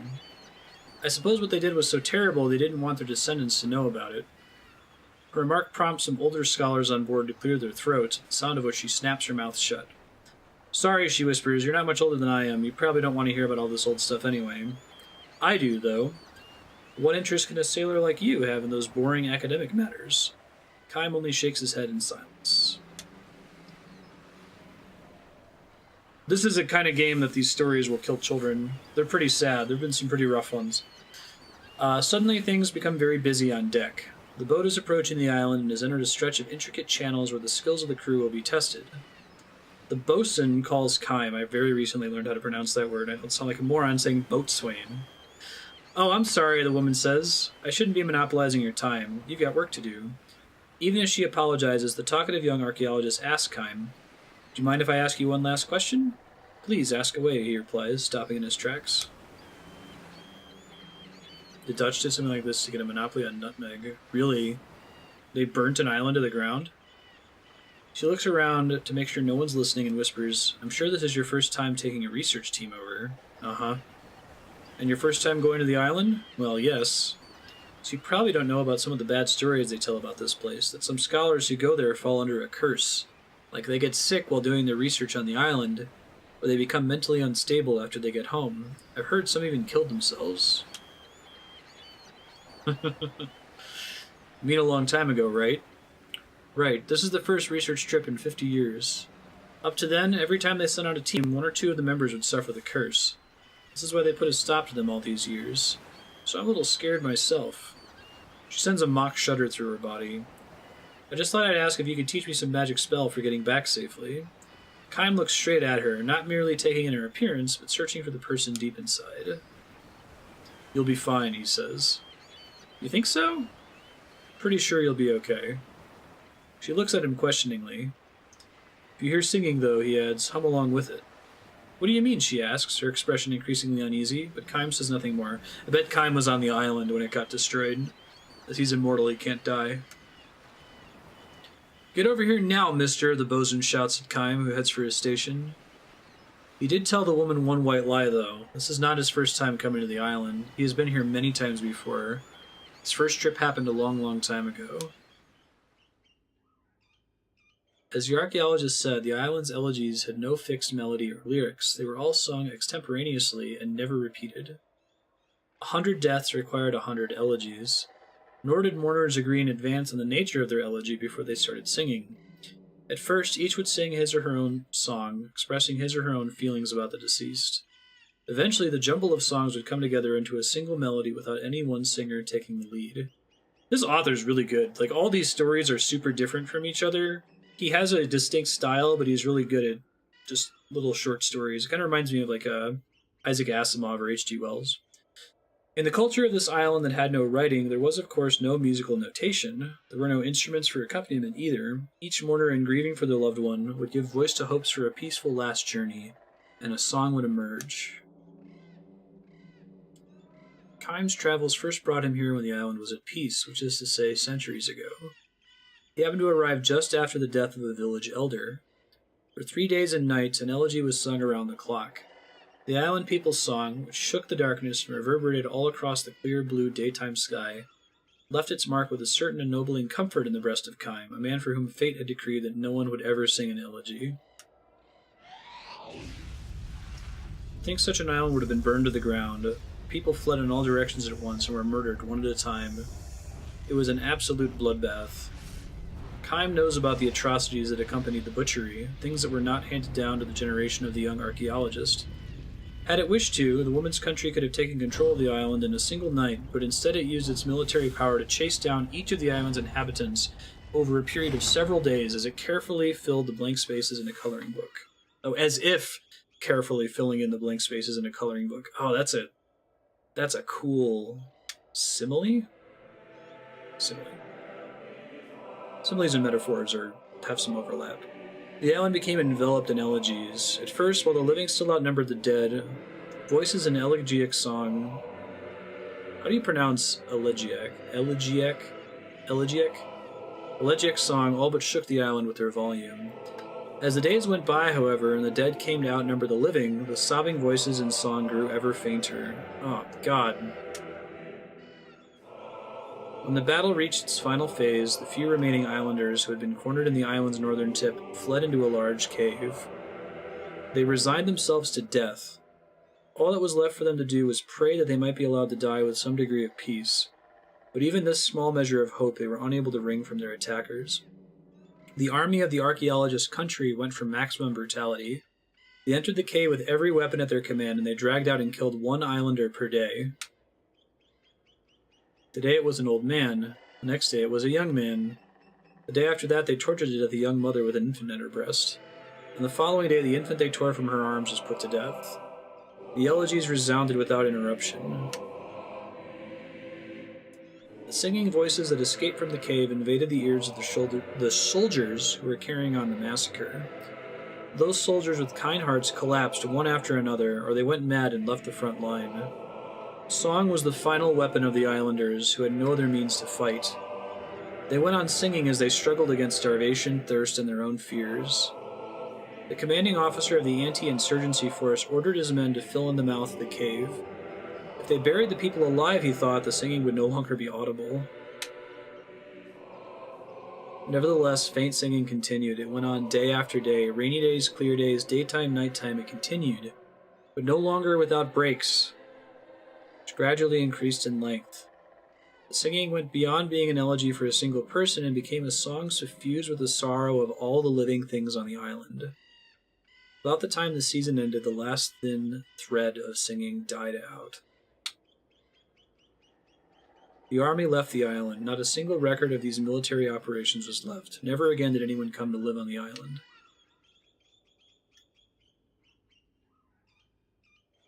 The first research team in 50 years is plagued by difficulties. One scholar after another collapses. Almost every day someone is sent out to the vessel anchored offshore, sick. All of the scholars moan with pain, blocking their ears. The situation is exactly what it was before the island was sealed off from research. Kaim knows exactly what's happening. The ocean breeze sweeping across the island sounds like a song. The branches swaying in the forest sound like a song. The birds in the trees sound like a song. The babbling of a brook sounds like a song. The treading of boots on piled up fallen leaves sounds like a song. The crashing and receding of waves on the shore sounds like a song. The elegy for the island that people sang with every last bit of life they could dredge up from inside themselves now is being sung by the island itself. Please stop, I beg you, please stop, the scholars cry out in their delirium, covering their ears. I don't know what we did, it was our ancestors, not us. The scholars who moan this hear anger and sorrow in the constantly resounding elegy. What they say is true, it's not their fault, but they have been given no knowledge of what happened on this island so long ago. Sometimes not knowing can be a profound sin, yeah. Remember that line. They should prick up their ears and listen all the more. This is what Kaim has always done. The elegy being sung by the island is not merely hurling hatred and anger at them. The island is not trying to torture members of the younger generations like them who are without sin. Rather than blocking their ears, they should listen. If they do so, the message will reach them. The island is telling them, you must know the truth. You must know what actually happened on this island so long ago.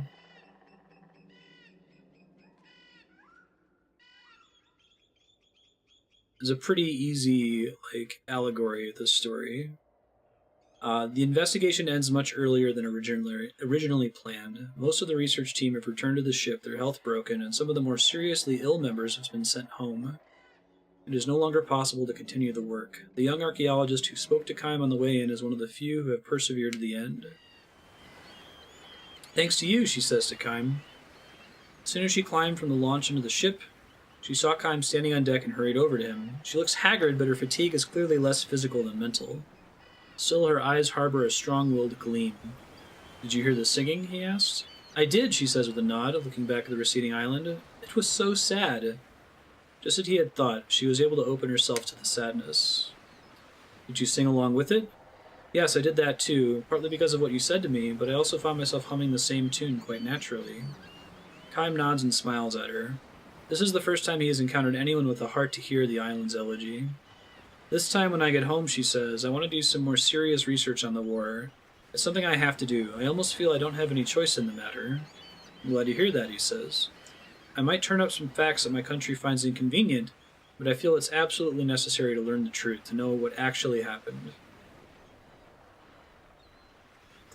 The ship emerges into the open sea. A single white bird flies out from the island as if seeing the ship off on its journey. Tracing a great arc against the blue sky, it releases one high, ringing cry. No longer an elegy, this is a song of joy and forgiveness, signaling the dawn of a new age. The end. Those are so good, man. I get free song chills through very many of them. That was definitely one of them, too. Alright, let's save. They're all a bummer, too. That's a The happiest one, everybody still died, I feel like. Alright, I'm gonna go grab a soda real quick. Throat's a little parched. I'll be right back. They're all so good. There have been a couple, it's just a question of like, is it a 10 out of 10 or a 9 out of 10? There haven't really been any bad ones so far. I'll be right back.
I think that's part of why a lot of those stories work so well, is you spend such little time in them.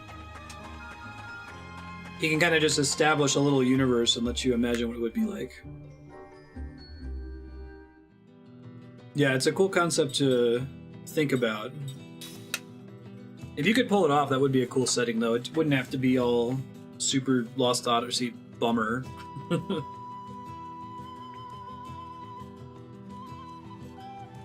I didn't even really perceive it as being a supernatural effect. I just kind of took it as, like, people have so much superstition about going there that they are going to hear music, whether it's actually there or not. I like this town's theme.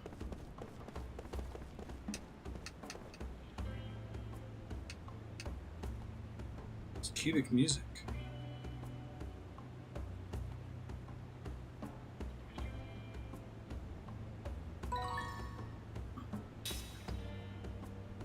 I don't think I did this when I played this game before. I don't know what this is. CEGC.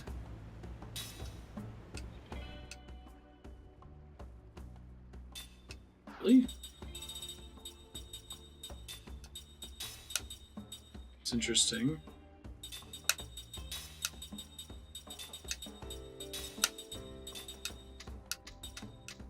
I only get 4 party members, okay.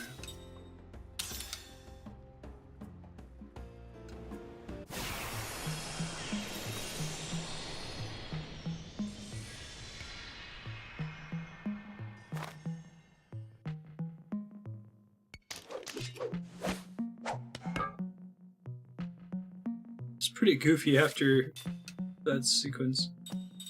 CEGC, right? Am I just supposed to try to get them to act in the right order, I guess?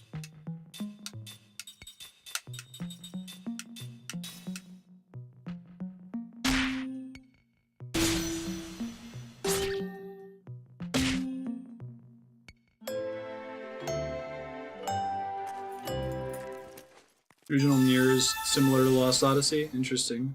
Was it super serious then? Because Nier Automata totally isn't. Was the original Nier also that Yoko Taro dude?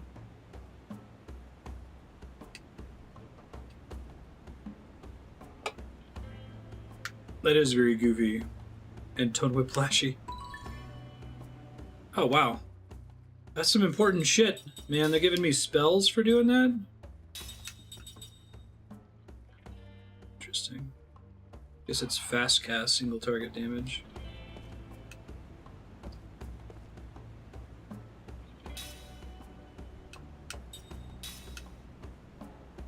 DAAD.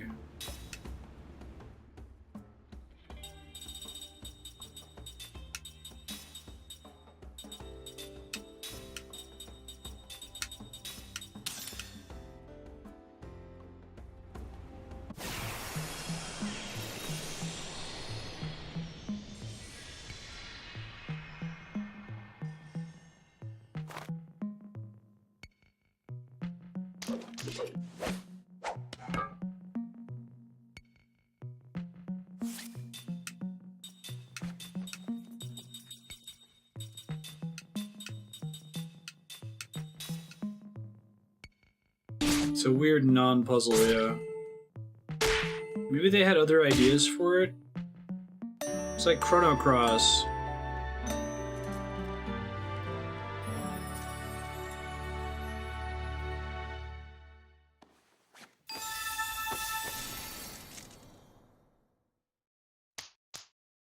I could see it being a puzzle if you had to like take into account the party member's speed. Know that Seth tends to go first.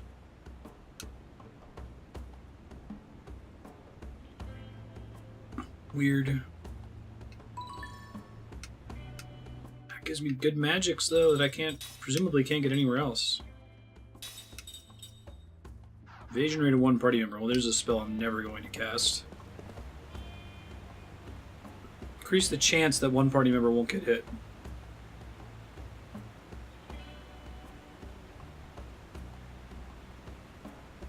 Dude, the only game I've ever wanted to use like an evasion increase ability on a character that's not a guaranteed evasion is Darkest Dungeon. It's the prince. He got scammed. Oh, if it isn't that little scamp from Ura. It's the council. I wonder By what's going on. Gongora, more on Why top. was it so important that they'd have to broadcast it around the world? On the wall highlands into such a tragedy. They're good in I am SMT. overwhelmed with shame at the number of people who died in that battle. Furthermore, I must inform the people that His Excellency, the Venerable Chairman Roxian, who has led the council since our nation became a republic, has passed away due to a sudden illness.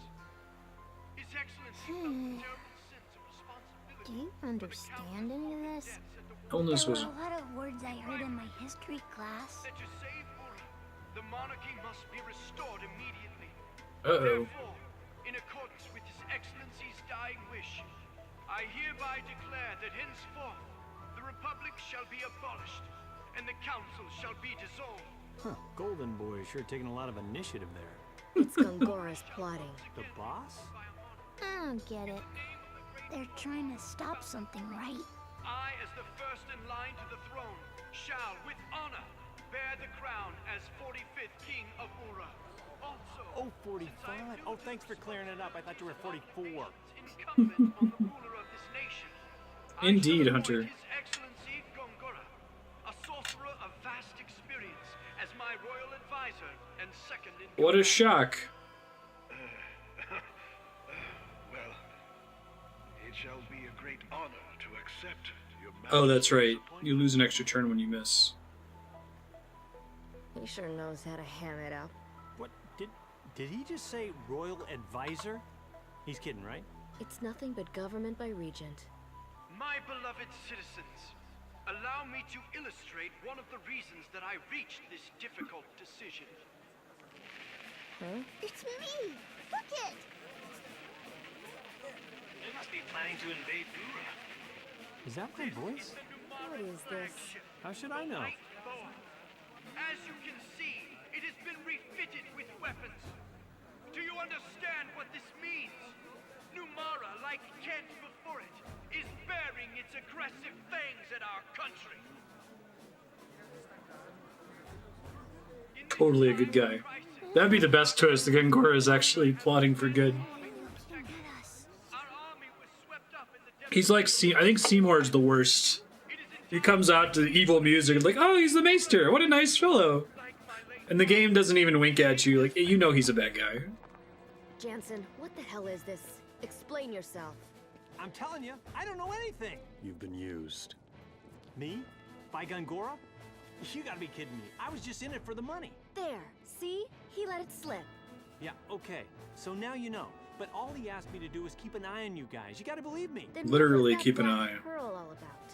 Well, look, that was, well... Kime, that, this guy's bad was, news. We should get rid of him. We need to deal with him before we look for Sarah. Gongora might even be listening in on this conversation. Hey, wait a minute, okay? You don't know the whole story. Let me It just... doesn't matter. Kime?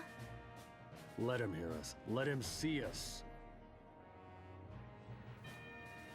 Let him shudder as we close in on him.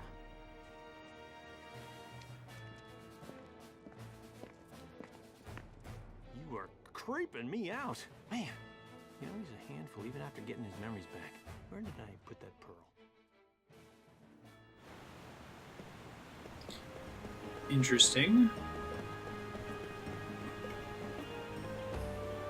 Back to the chill island music. Try to warm Gungoran's cold heart with a fresh island song.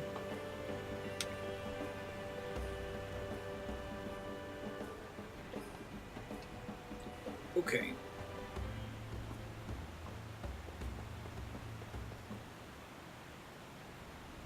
Hey, I've seen those guys before. What? Okay. They all voiced by Phil and Lil. What's going on? Ow, that... Hey, who threw that? What the?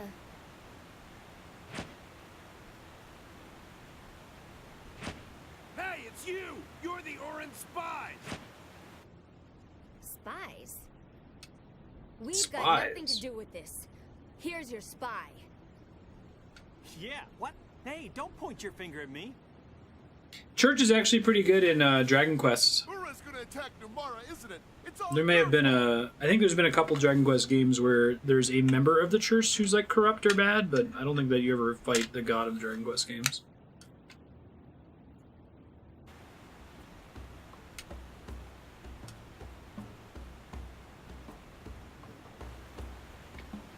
Okay, not a fan of me and Numara.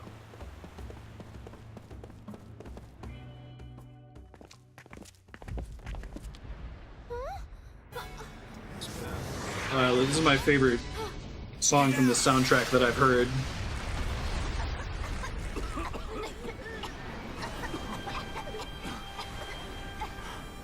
You alright? Yeah. Fire!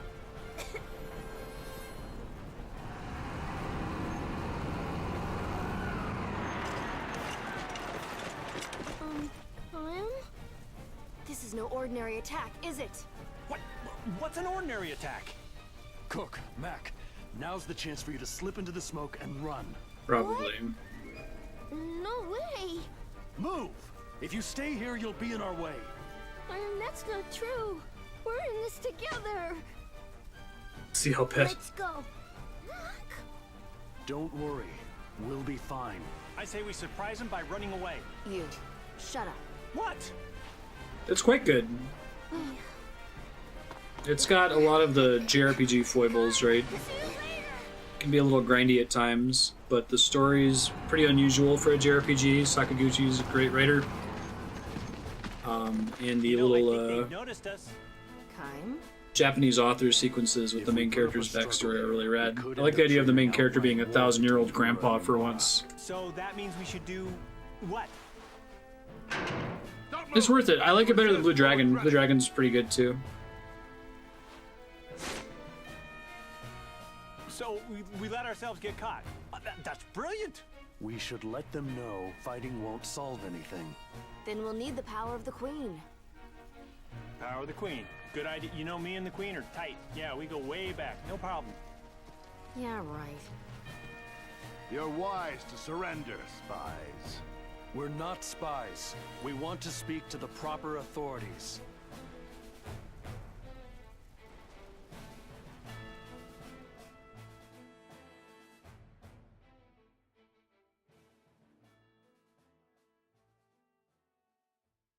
It's like if you've never played a Japanese RPG before, it probably wouldn't be the first one on the list that I would cite to get somebody to play them.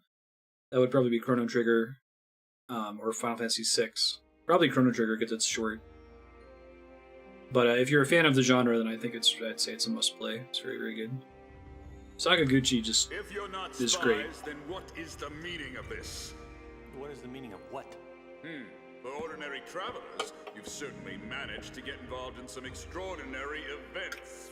I've only ever played Tales of Symphonia. I never beat it. I just want you to hear me out. I got to the last boss and then tried to 100% it, and You're eventually going to tell me what fizzled Ura is out. plotting. Well, see, now there's no surprise. They were going to throw your birthday party. Where's the Queen? Now, we're in Numara. Ura is the Golden Prince guy that was just You're broadcasting. talking to. Idiot. They were like, that's why they got the picture of the battleship, What's that look for?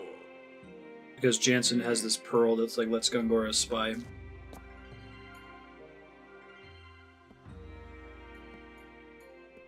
This fellow senses something unusual in your eyes. What? I think he's like a walking camera. Let's expose those eyes for what they really are. Our country's sorcerers have some impressive powers themselves. I am flattered, Do it. Dead Space 2 thing. Yes, sir.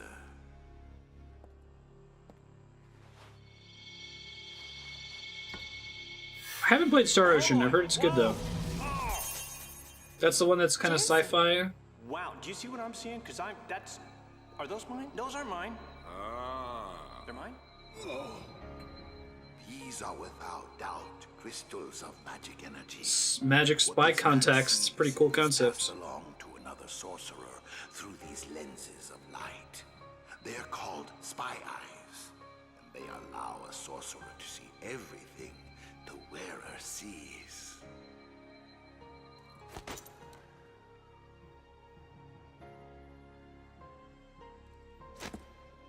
Awfully elaborate stunt to pull, even for a spy. Hey, you know, I am not that smart. I mean, I'm not saying I'm dumb. I didn't know. Excuse me, General, but this man is most likely telling the truth. What? The person in which spy eyes are implanted would not be aware of them. I could tell that much when I remove them. That's useful. This is high-level magic, far beyond the capabilities of someone such as myself. Even with your power, you could not do it? As you say, Good looking out, sorcerer guy. You could have totally screwed Jansen over. Just using me. Of all the times to figure that out. I am gonna make that greedy, senile, flea-infested bastard pay. Huh, you won't have time for that, spies. Kill them. Well, Look at hear this cool song again. There's just no getting through to that guy. Don't have Sorcerer Bro tried. Also, this game has a bitchin' soundtrack because it's Uematsu. He's a military leader, he's a dick. He's a dick is good reason, right? Like, we're still from a hostile country that just basically declared war on them. They don't really have a reason to trust me.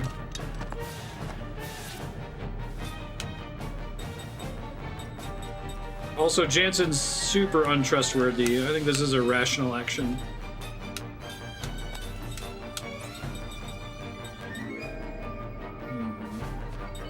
I just need to go for all-in attacks here. Maybe I'll cast all barricade. All shield. I'm pretty sure these guys are all physical attackers.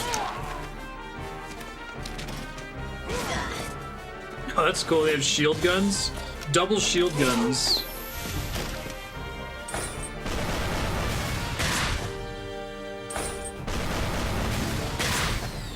Dungeon would be more rational, it's true.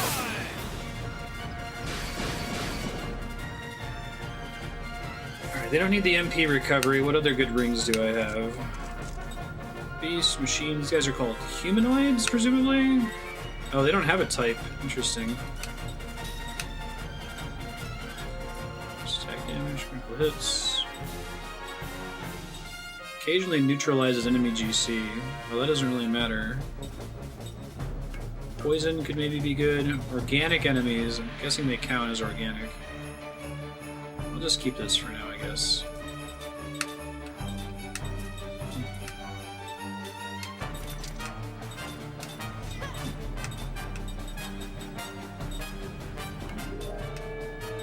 The reason to use this is for the short cast time, I feel like.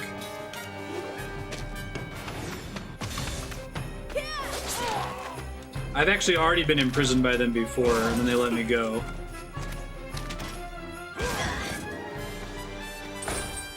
Please don't hit Seth. Okay, it's fine. Oh wow, it said weak damage. That's not weak, especially how quickly it comes out. It's expensive to cast, but I've had worse. Alright, so he can one-shot them with that, which is pretty awesome. Oh, actually, 10's not that bad either. Yeah, I'm really glad we played that goofy cube minigame for this section. Nice dodge. Nice counter. That was almost a kill, too. He has like 50 hit points left.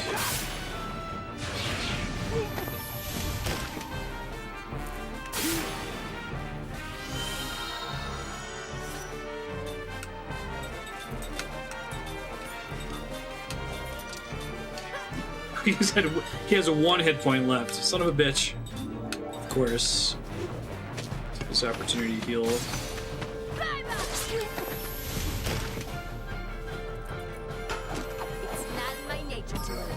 I don't know if we should celebrate in front of them when there's an army behind the first 3 guys.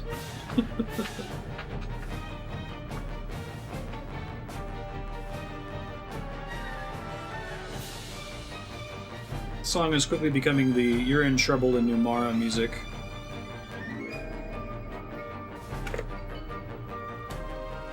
Hi, Ben. What are you doing? Are you so furry and so soft? He's like, I hate you so much. Teach me to come over here. This is a good point. Bye, Ben. Oh, he's just on the chair now. The hell? Are those your moms? It's unusually goofy for this game. Bye, Ben. Hey, come back here! Who did this? Hey! Sorry to keep you waiting. Hey, where'd you guys come from? I've asked this before, but is that just like a canned media phrase in Japan? You did great. Is it like a movie action hero thing to say or something? I should use that in combat more often. Don't let them escape! Release the god beasts!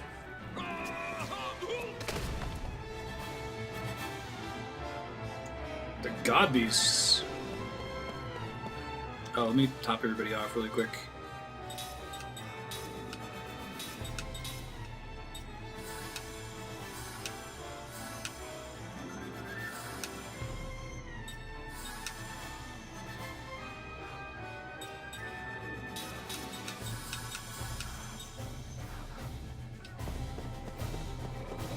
common greeting.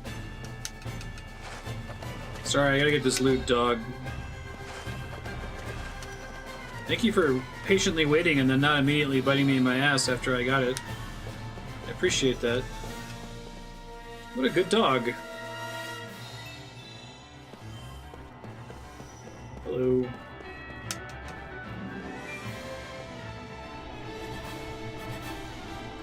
Light phase, ideally for normal converse. Okay, gotcha. I have made you wait. Omatase. You didn't say that when I was looting all the little vases, dude. Not so much chasing me as escorting me, right? Hi, pupper. See you, Hunter. Have fun on your dates.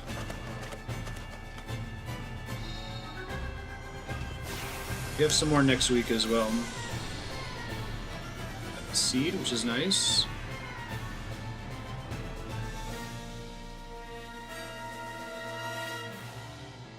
Looks like we got a good chance.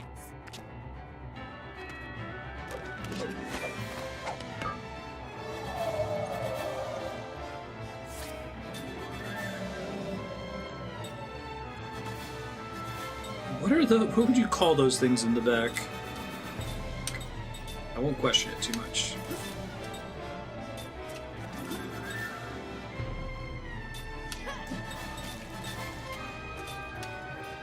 I don't have an element. I think the exclamation point means that I don't have any of those items right now. Is he trying to get the blinding powder?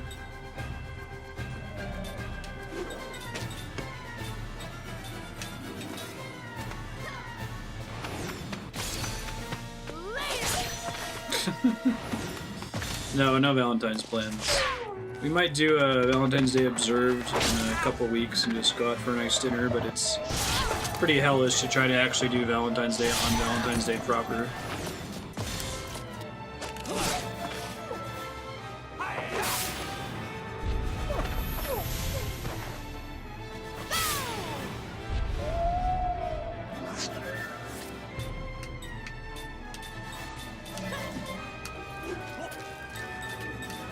Right. We're having breakfast for dinner tonight.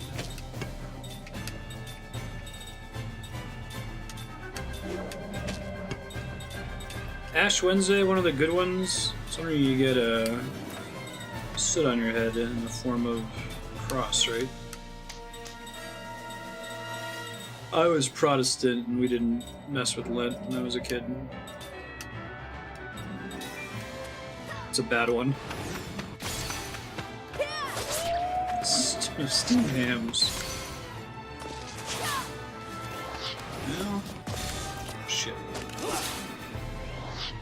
It's one of the 2 strictest fasting days.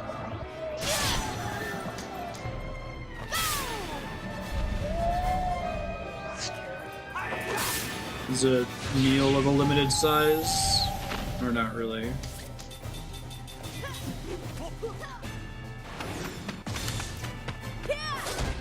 Right.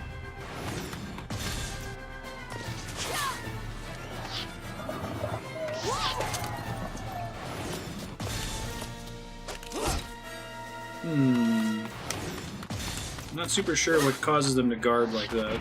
Interesting. Oops.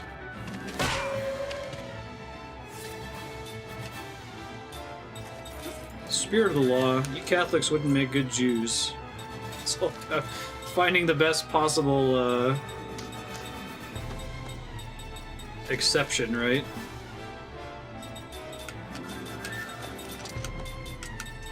They make those where they Sabbath ovens that run themselves because technically you're not supposed to work on the Sabbath. But it's okay if the oven does it for you.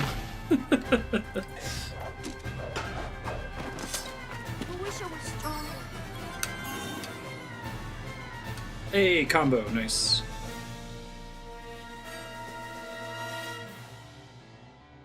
You can break the fast at midnight because it's not Wednesday anymore. Right on. There you go. Hey, Raker, how's it going?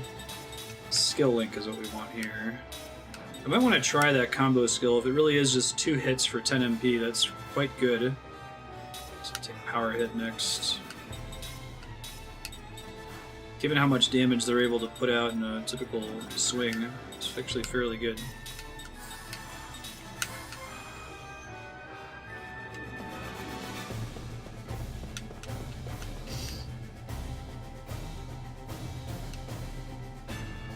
The elevator stop on every floor because Orthodox Jew can't even press the buttons. That's funny. I'm not Jewish, but my dad did this like he was a Protestant minister, so he would often do like Passover and present it in the context of this is the Last Supper, so it's important to understand this if you're a Christian. So I intersected with a lot of those traditions as a result of that. Let's go downstairs. Very good.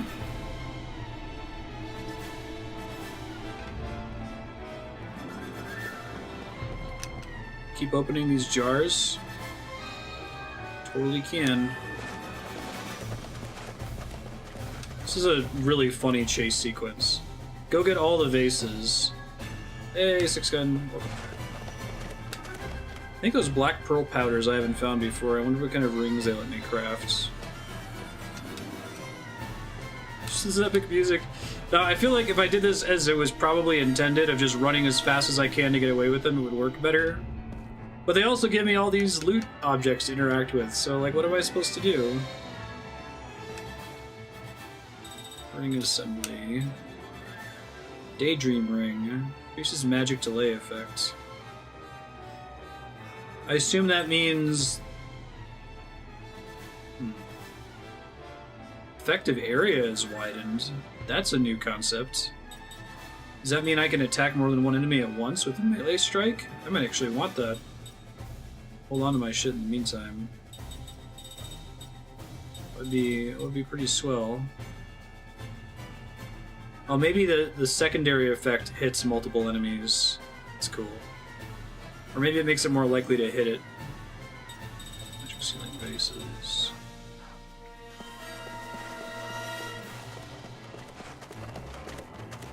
It's a doggo! The timing for good perfect hits is more forgiving. Okay, that makes more sense.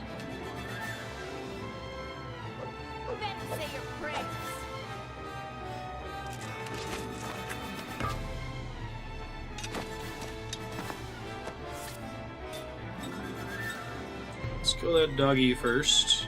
They all count as being in the front row. Keep up this awesome force ability that, like, one-shots enemies. I gotta get her to be able to cast level 3 black magic to get access to it.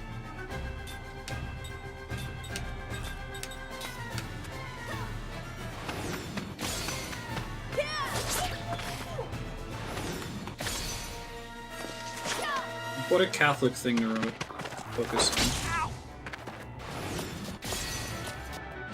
That sounds fun.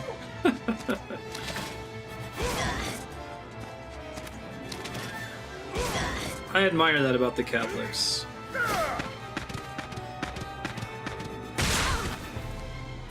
There's a lot of sects of Protestantism that are all about how rad you are and how rad you can be, which is kind of a little bit at odds with the text, without getting too deep into religion on the stream.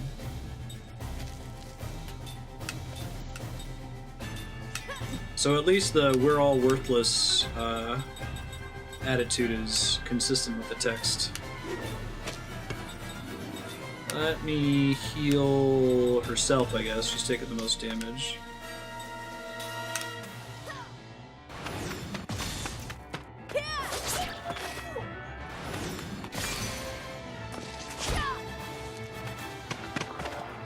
I really don't know what drives that guard ability. I've now seen several enemies use it. Maybe they just have a chance to do it, it's one of their abilities. Nice counter. I feel like that ability is gonna save me in some boss fight.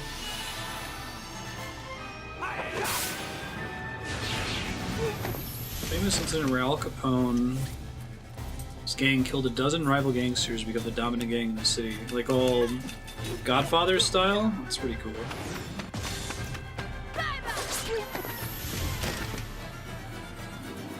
Two M's. It's not in my nature to lose. Or I guess Godfather did it Capone style, but...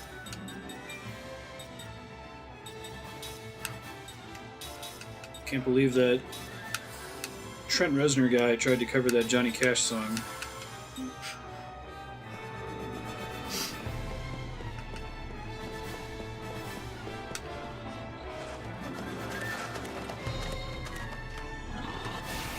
Oops, didn't get turned all the way around. Guess you want to connect the Vape Nash. Like I have an upside down V and a single line, so pretend like there's a connection there, and then you got your M. Memento Mori.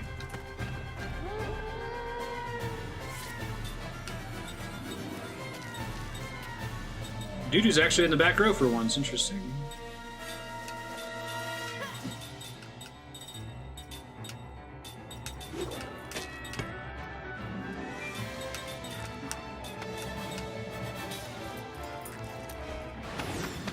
That's a pretty neat. Yeah. I like that sort of thing.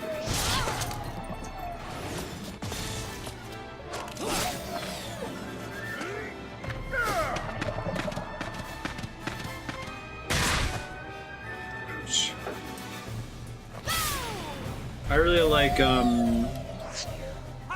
abilities like that in RPGs where you have characters that interact directly with the other characters in some way. So it creates some interesting incentives in the order in which you want to defeat the mobs. Instead of just having them all do their own thing and not interact with each other in any way.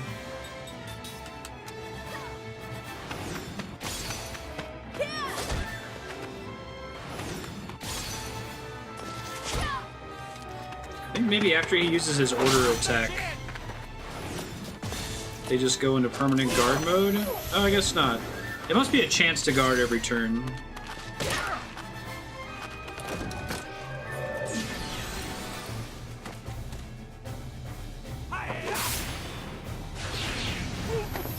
Nice.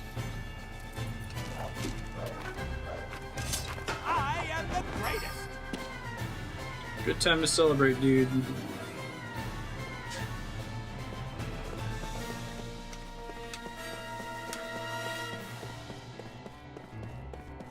Ooh, can't skip this last one.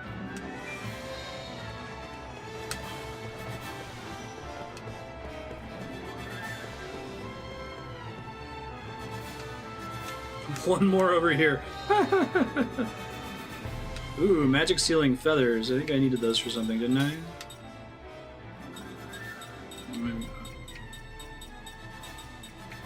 Magic sealing vase is what I was thinking of. I need 2 more to get occasionally cause seal, which would be nice.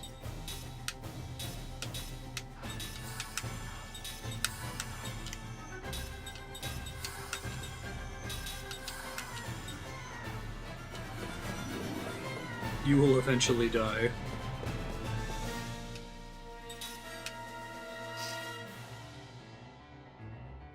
Now would be a really good time for me to abuse the load the game and get all your health and MP back. Given that they've already like interrupted the let's just do it. I'm just gonna do it. It's easy enough to do. It doesn't actually take all that much time.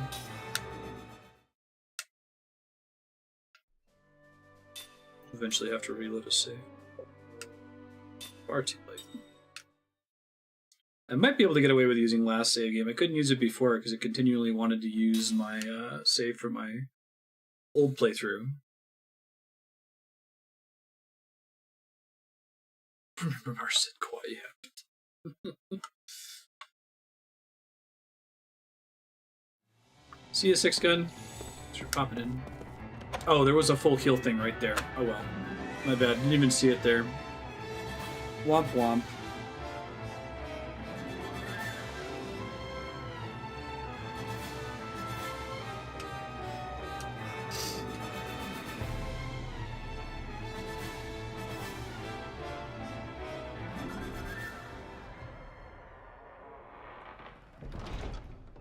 Hey man, where are we headed? Go get our bitchin' Camaro. Whew. Yeah, this is much better. Time to relax. You all right? Yeah, somehow. Mac!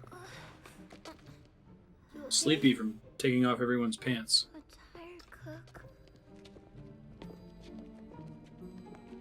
It's an exhausting power.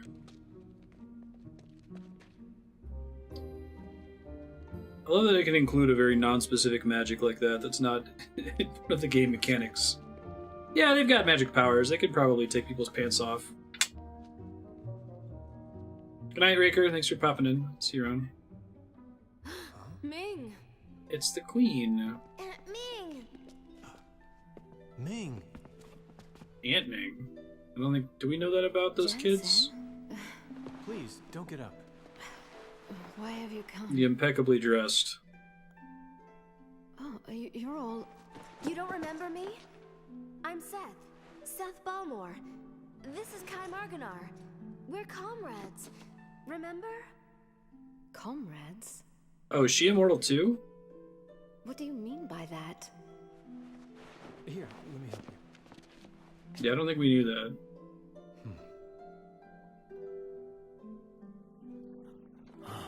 Huh?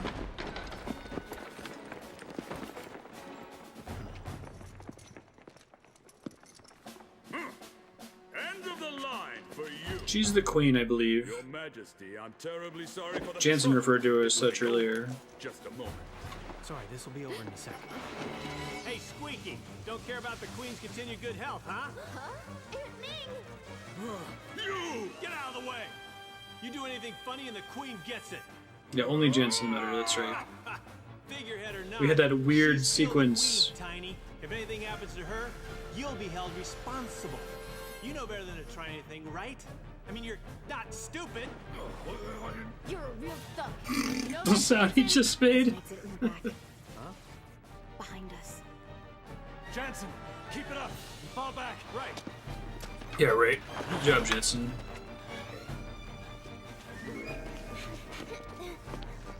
Don't move. Don't move. Her costume is so ridiculous. Don't you dare move. Well, this might be one of the only Japanese games I've seen with a You get it? character who has double D's and actually has, like, veiny boobs. Good job, graphics team. I know this game has jiggle physics. Happens with Seth occasionally. It's true, everyone's costume... Kaim's costume is pretty ridiculous. Look, why does he need kind of his half of his midriff exposed? I don't think that's a Sakaguchi thing. I don't know if he ever has much involvement in the art.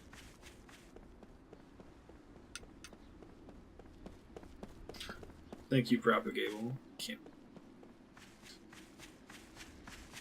think Andrew was telling you guys a story that we brought Cameron over to Polar Brewski's house, and Polar Brewski's son has a lot of Hot Wheels. She really enjoyed playing with the Hot Wheels, so we got her some Hot Wheels. Or I did. I went to the store and I saw them on sale, so I bought a few, and I got a couple pink ones, and Andrew was like, I can't believe you got her pink Hot Wheels. Such an emblem of the patriarchy. And she was fucking with me, obviously. I'm kidding. It's like, oh my god, I can't win.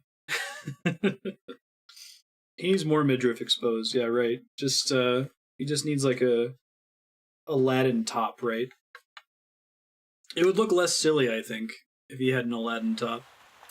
I kind of wish that they would have, even though he's supposed to be an immortal, if they had gone ahead and made Kaim look super old.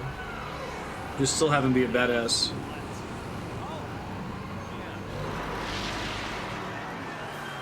I got her a mixture of cars. 2 of them were pink. You won't get away this time because you're all under arrest on suspicion of spying and for abducting Her Majesty the Queen. You will come along quietly. They're not jiggly, but the Ming character, she has huge double Ds, and if you have giant boobs like that, they're usually pretty veiny. It's just a real life thing. Real quick. quick. But most video games don't do that. They first of all, they don't shape them like actual human boobs, like teardrop shape. They make them impossibly perky and apparently flawless. If you consider veins to be a flaw, which they're not. Alright, let's kill this tank. I should probably keep opening with buffing everybody. That seems like a good decision. I assume it's physical damage, given that it's a magic tank.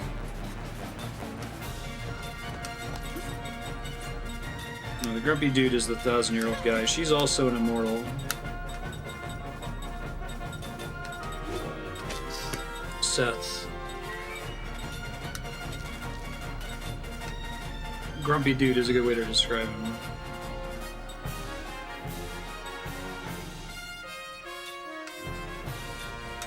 For a future turn, we'll do that. Start trying to buff the party seems wise. Oh, Ming. Steal my MP? That is stupid rude.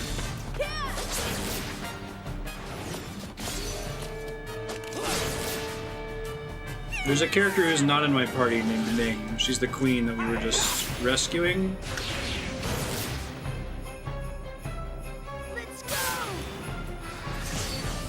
I might need to end up switching to the MP buff, or the magic damage buff, I mean. Ow.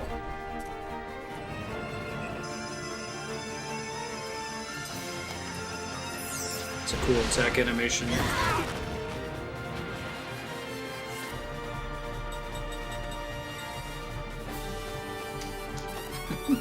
No, she has double Ds, is what I said. Her name is Ming. Alright, let's... He just got an attack buff, so he should always be attacking.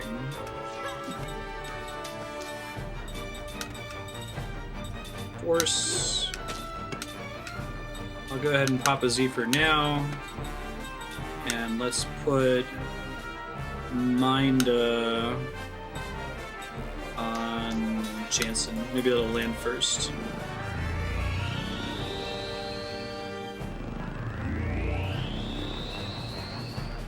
I wonder if they're trying to get us to defend when it's peaceful. I am serious, and don't call me Shirley. Oh man, that power ability is actually really good. It made him do significantly more damage. I didn't land the mind ability first. Bummer.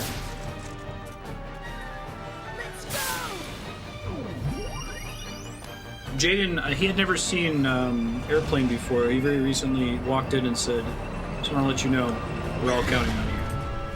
Good luck." Good job, Jay. A hospital? What is it? It's this big building with patients, but that's not important right now. Yeah. What a classic. Oh, I'm gonna kill it without any trouble. Thank you, Force Spell. Just keep topping everybody off with Zephyr here, especially if it's gonna be at full meters soon. Guess I can go ahead and buff Seth as well if I'm gonna keep attacking with her.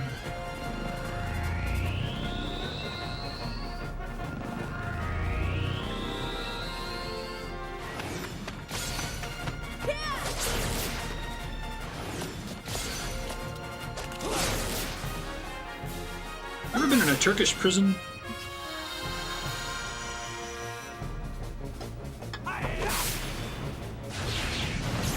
Man, that... Magnificent to strike, is it? Haha! Don't you realize it's no use? Huh? Why aren't we moving? Go! Move! This might end up being like Mother 3, where like attack defense buffs are a huge deal. Oh, the cannon is a separate... I didn't realize the cannon was a separate entity. Whoops! I'm about to get blown up by it soon if I'm not careful. Cannon unit.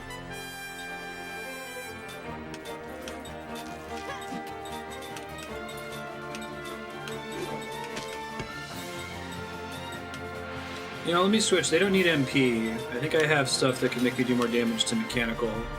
So this is one of them, and this definitely is a machine. And then you... Do you have anything that's just machine? Machine killer, here we go. I don't think it's weak. It would be weak against lightning, but I don't have lightning as an ability, so we're not going to mess around with it.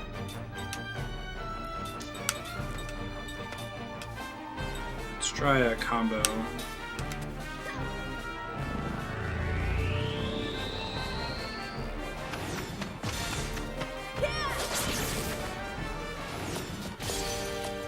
Nice, perfect. 311 has a lot of damage.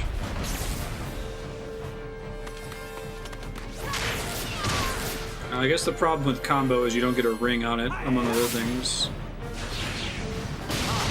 Not the first game to do it.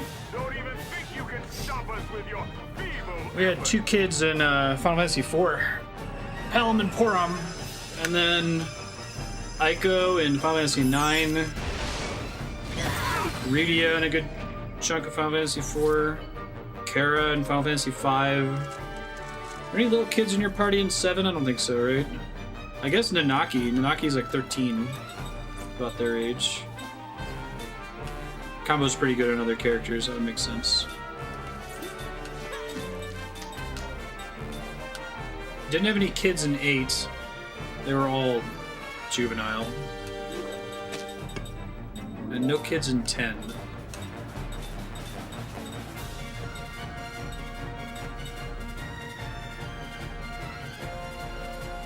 I'll go ahead and top everybody off, just in case we get some shenanigans later.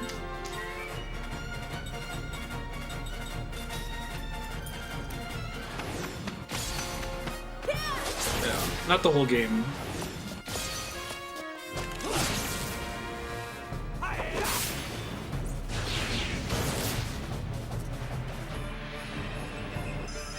Aggressively teenagers in 10, yeah. Even Lulu, she's like, I'm super experienced because I'm like 20. I know way more than you 17-year-olds. Wait till you get old like me. You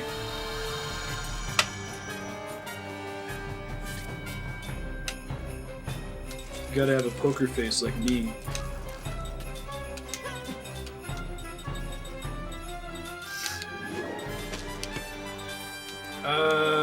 Nobody has a buff right now, right?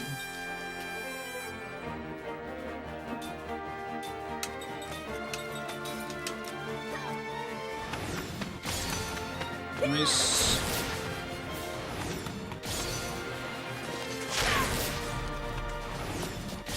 I guess he just probably shouldn't be doing melee attacks in this fight. He's pretty ass.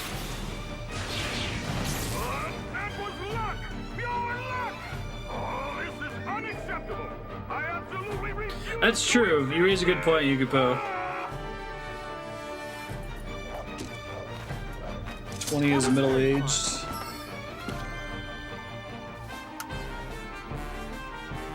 Look at all those level ups.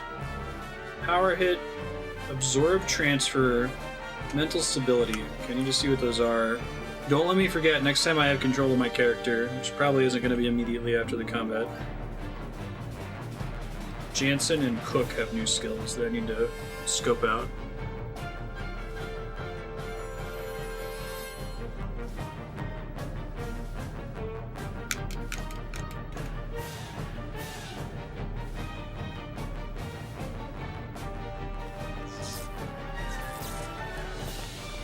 Sorry.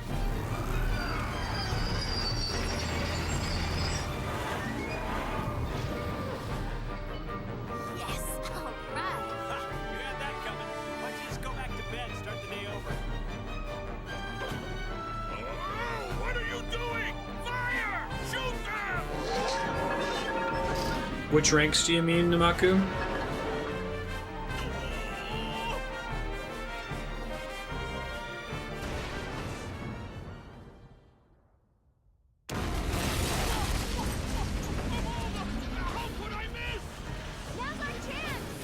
Hey, pre-rendered cutscene. That's Ming in the blue. The kids have pretty ridiculous costumes too. Cook kind of has what, Ash's costume from Final Fantasy 12. Hey, Vaughn's a kid.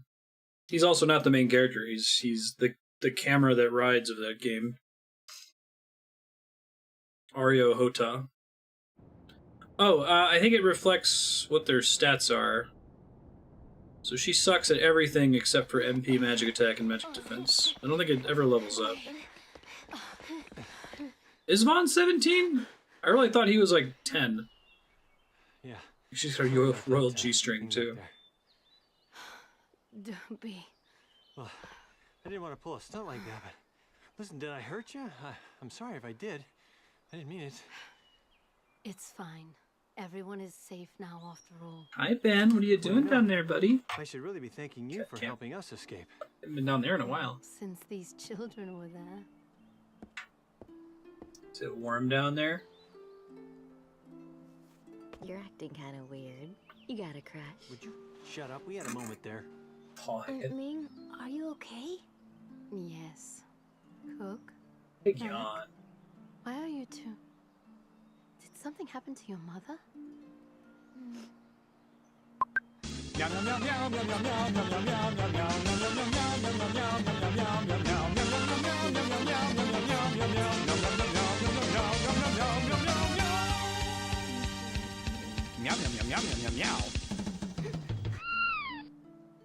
Oh, why would a big boy like you be crying, Mac? My mom died. It was a bummer. I'm like 6. He's going to change from here on out. I think he's more like 8.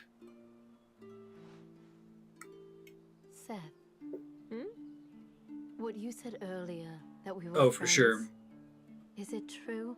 Save him of Deus This Ex. isn't the best place to stop and talk about it. We need to get out of town. What will you do, Your Highness? You said earlier you couldn't leave because you were the queen. I'll go with you. It seems I must. You come with us? Yes. Awesome. Oh, Yeah, right, Propagable? You're damn right.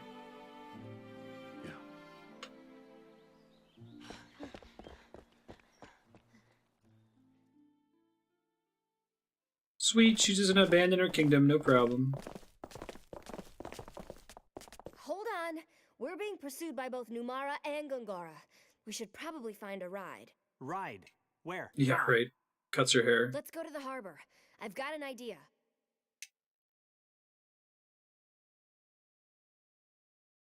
Yes, I would like to view the composite magic tutorial. Some magic spells we combine together to form what is known as composite magic. That's cool. You must be able to use both of the spells that compose it. Use the spellbook on your menu to check spells required for composite magic. Interesting. No, I'm good. Alright, so we definitely want Ming in our party instead of... I like max stats. Composite magic. Poison cure is refresh plus cure poison. Para cure is refresh plus cure paralysis. Okay, that's nice. Ooh, all flare, all aqua. Right on shadows. Spirit magic is suddenly relevant. Alright, Kaim and Seth are pretty much must-have characters. Is she, in fact, she is an immortal. Right on. So we have to, now we have a lot of options for skill transfer. What spells does she currently have access to? Level 3 black-white magic, and level 1 composite magic, which is itself a skill. Now can the skill link people skill link off of each other? They can't. Interesting. Okay. So... First Immortal, it doesn't suck at magic. You don't really need any of these things. Transfer absorbed HP or MP to a party member in the back row.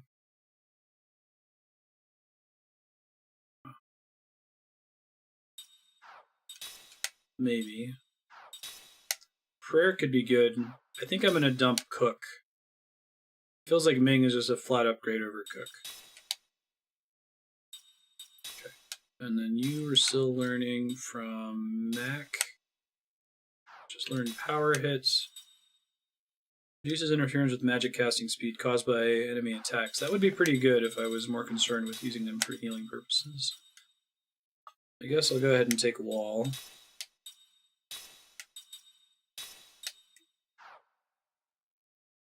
Okay.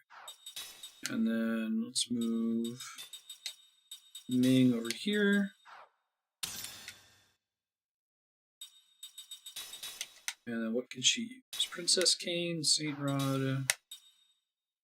Let's give her a... If I'm doing things right, she probably should never be attacking. I guess I'll give her the Soul Ring.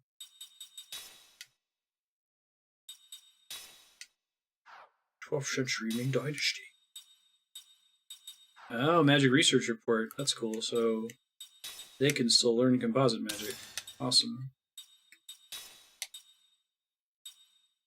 It's okay, Dad. I'm fine. Thank God. It's your fake. You can tell by the cross section.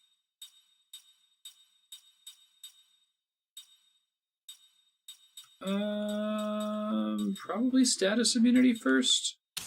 Probably paralysis immunity. Paralysis blows. Alright.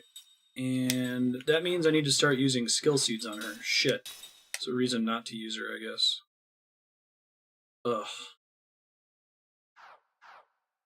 Alright, well, I'll use her for now. That's actually kind of an interesting incentive system to maybe bring you down to just 1 or 2 immortals.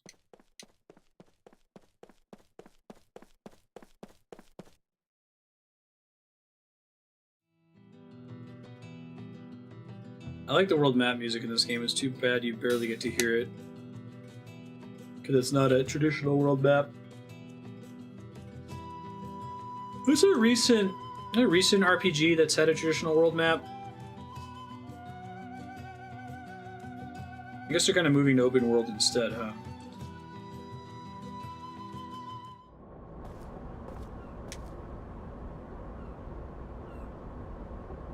You're an interesting synopsis. Hey, it's a save point. Fantastic, yes.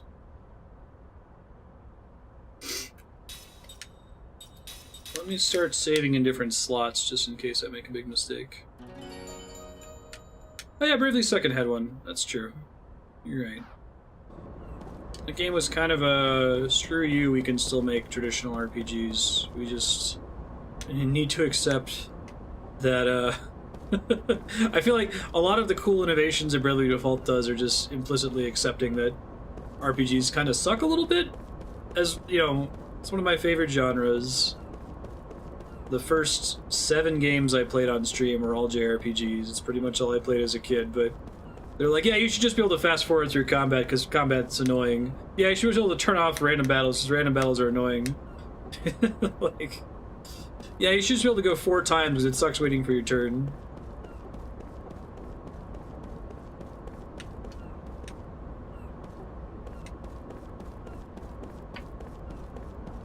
Alright, let's see.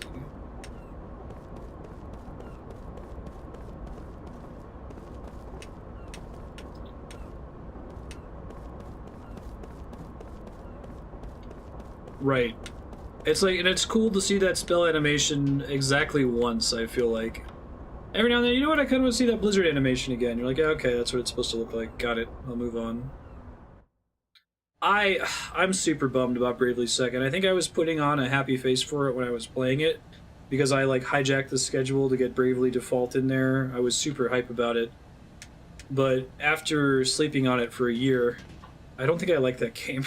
Like, mechanically I like it. It was the superior of Bravely Default in most ways. But the story was it was trash. It was like a big anime filler episode. Okay, here's an OBT Dubs moment. Hey, that engine. Where'd you get it? These people exist. Oh, this. Let's see, when was that? Goblin engineer people? An unbelievably huge fish washed up on shore. This was in its belly. It does some really cool stuff, I'll be fair. Like, there's some neat... Like, the whole twist in Bravely Default, they do some cool twisty stuff in Bravely Second, which I thought was cool, but... We checked it out and realized it could deliver incredible output, so we fixed it and installed it in the boat. Did the repairs work? I'm so glad I played it, because I really liked the mechanics of the game, and it was a very well-structured game mechanically, but the anime filler arc It really felt like that. It took all these characters from the first game and just destroyed them. Like a charm, that boat was built to be General Kakanis' command vessel.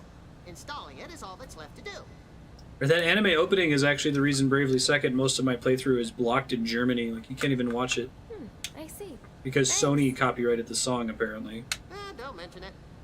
Rides a shoe puff? A huge fish, huh? You know, a while Jonah. back... Is there something Hi, you Ben. remember? I really Looks away like he's depended not on doing it. Depend on Lost what? Sphere. The fish or the engine?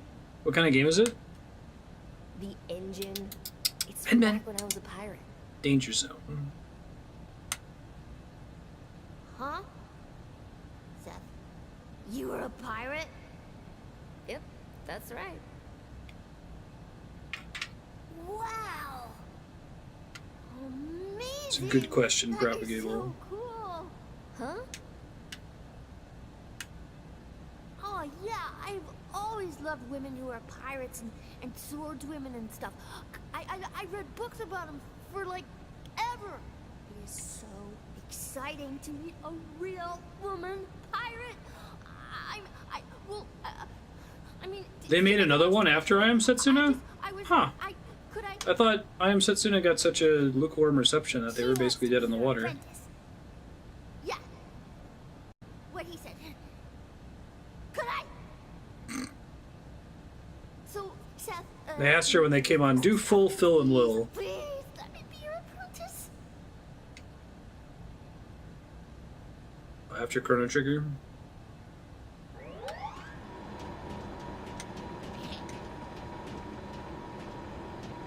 I agree, Propagable.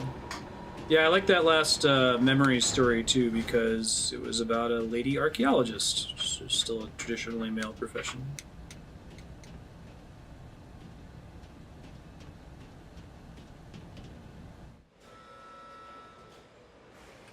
Came out like a month ago. Interesting. It's mechanically very good though. Ben, why do you do this, buddy? I know why he does it. It's because he's hungry. It's like clockwork now. He just comes over and keeps knocking the monitors over. Is complete. He said to call him when we're ready for a test run. Oh, hey, look! Someone's on board! Oh, Hey, it's the We're in Trouble in Numara music. We're stowaways. They're not real people. They're goblin engineers. We get to abuse their trust.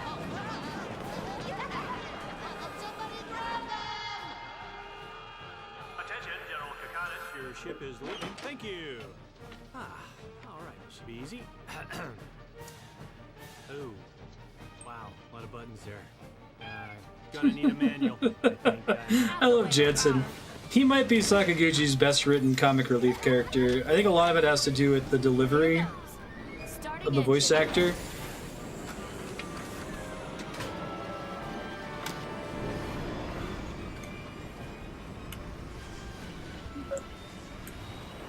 No, it's just good when games do that. Movies, books. Obviously the ideal state is to reach a point where it's so common that we don't even comment on it. Because commenting on it is itself a negative. It's pointing out an other. This is a pretty sweet ship music. I think I've heard this on Rainwave before.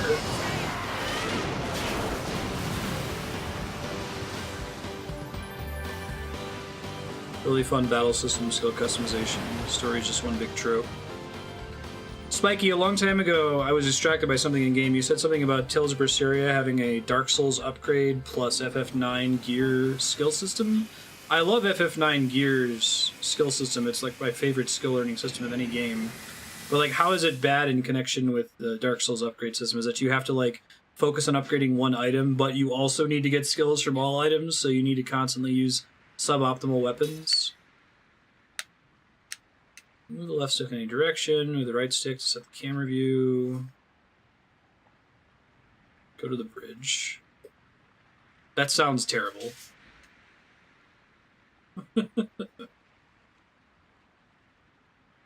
Oh cool, so I guess now we have a traditional world map, but only when we're in the ship. Oh, can I get that sweet vehicle music, please? Rude.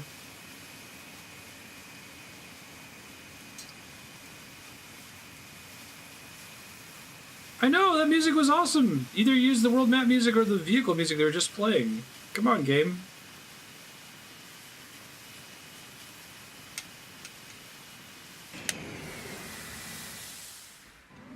Be able to, can I only like dock in docks?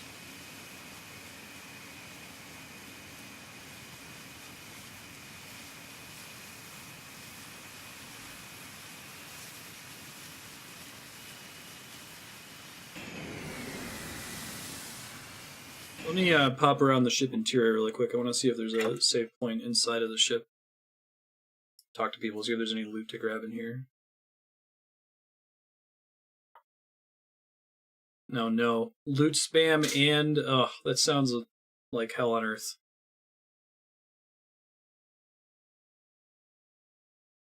I don't think if I've played a game that had loot spam that was handled well. I think the key is that you need to let the player distinguish between shit and good stuff. But in that case, don't even drop the shit, right? Okay then, where do we start? You shouldn't have an analysis. Come back? Nope, it comes in fragments. Same as you. Bits and pieces. Please tell me what you meant by saying we were comrades. You're immortal, Do you have right? dreams? Yes, I do. Well, what about them? Have you ever wondered if those dreams might be fragments of your past? That there might be something turning round and round in your heart, different from the way you are now? Have you ever had a rush of feelings? Wow, you're like saying more than one word since you began your memory back. Well, you're still as fun to be with, though. Well, have you experienced anything like what Kaim is talking about? He's lived 1,000 years, he's never eaten. I'm not sure. You know that you're called the 1,000-year-old queen, right? And your body is supposed to be immortal? Yes, but I don't know why I'm called that. Or why my body doesn't age. I don't understand anything. That must be why Kakanis looks down on you. You've lost your purpose. It's just that... How should I put it? I often feel as though there's something terribly important that I'm forgetting. Marty's over here too. It pains me. As though it may not be in my memories after all. But my heart remembers the pain. There have been many times recently when this has happened. My body wouldn't move, like it was exhausted. And then I would collapse. You'd hear When a I cool felt this story by a vague Japanese sense of author. unease coming on, I would often play the harp, and that would calm my mind. So that's what you were doing when we met. Yes. Kakanis frequently advised me to lift the country from its isolation. At those times, he recommended nothing more than expanding our information about the outside world. But it seems that his true objective was something else. No, this is what they call fate. See, meeting me was predestined. That means Kakanis just played a role. He was a pawn to make it happen. All right, that's enough out of you. Ow, hey! All right, Seth. Ming, I felt the same as you until recently. Alright, if it My was you have less memories were base XP locked but up. more bonus XP to the Your character landed the memories killing were blow. locked up? Oh, if I like that. You, me, Seth, and Sarah. And one more whose name that you as queen should know. The Urin sorcerer, Gongora. Oh, this is the first time they've revealed a list of immortals. Yes, I'm aware that Didn't there know is a Gongora sorcerer was one of called them. Gongora, but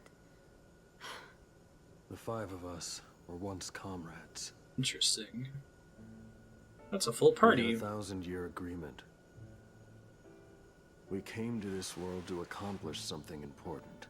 For that reason, we were made immortal. We don't age. When the end of the 1,000-year agreement drew near, Gongora betrayed us. Though we couldn't die, he inflicted pain on us that was worse than death. Took your memories? pain? What kind of... He deprived me of someone more important to me than myself. He cruelly stole her from me and inflicted a deep wound on my heart that can never be healed. I don't remember any of this. Important stolen from me. I feel like I got further than Gongora this used when I magic played energy to before. block my memories and seal them within me. I didn't know that Gongora was immortal. After he wiped out our entire lives, we became like living corpses. Then I too have had something very important It's true, Prop stolen. Cable. And my memories locked away? Yes. What could possibly be so important? Don't push yourself. Take all the time you need to remember. Oh yeah, I have something to return to you. Return? To me?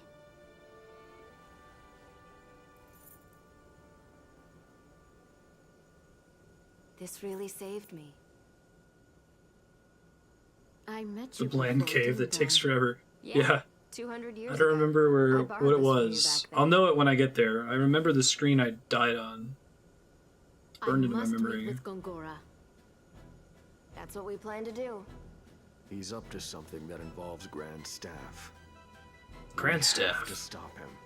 That has become our mission. Guess that means our destination is Ura, right? Hold on. If we go to Ura, we'll have to cross the ocean. In a boat like this, there's no way we'd make it. Even with your engine set? It's an old clunker. Oh, it's got power to burn, but the ship itself wouldn't be able to handle the strain. It would fall apart.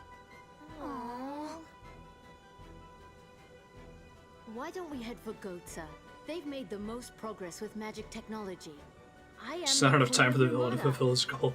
I shall request aid from the King of Gotza in the name of our countries and for the world's future. King of Goatsy. King of Gautier.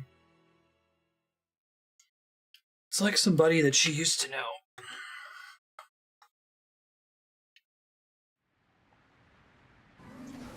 Alright. Ugh, that vehicle music was so sweet. This has to be an oversight, right? This must have just been an accident.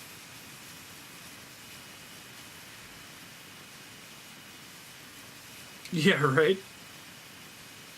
Weren't you kind of a figurehead in your own country that you just ran away from with a bunch of foreign spies?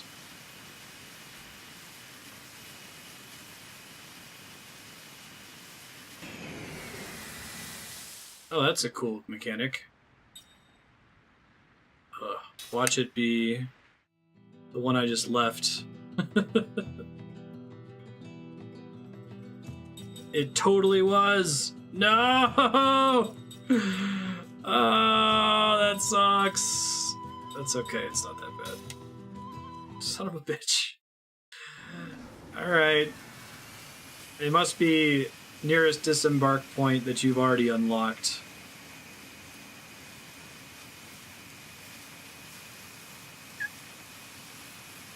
I don't know why I tried it. I don't know what I was thinking. I knew it was gonna do it.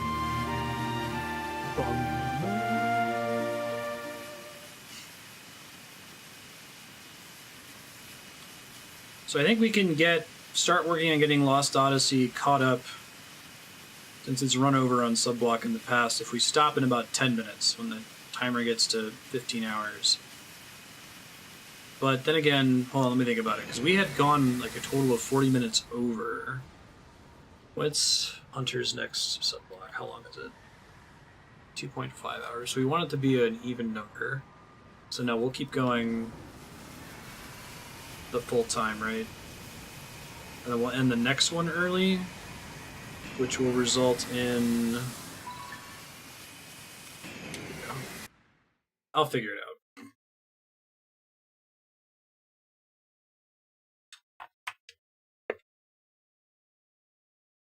It can be tough to get to a safe point in this game.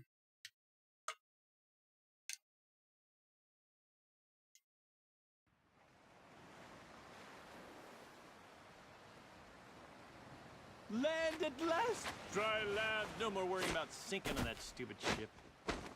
Ow! Hey, what the hell was that for? The slant nose will never sink. Not with the captain's engine on board. You think you're so cool now that you're a pirate? Well, I'm gonna teach you a thing or two about the pirate code. And what code would that be? What code? Well, that would be a secret pirate code that we would do if we had the time. Good luck, kid. Hey, Grandpa! Wow, you have Hey, such a the one-eye. kick. Zach, Boy, are you she's around strong, by any that chance? cook. Got a sub-block have coming up no next idea week. what It'll be you right just after said. this game. Well, what I'm saying is, You know what that game you cook wanted to is see. as cute as a button. She's just, oh, you must be proud. I love Jensen. Lion creep. Cook, it hurts when you get kicked, you know? No one respects you. I said, what is he even doing there? Why is he still around? Because Kaim was like, whatever, I don't care. Right, Captain? We should totally kick him out. Yeah, whatever. He can stay, I guess. Kaim's too grumpy to kick somebody out. Socially awkward or something.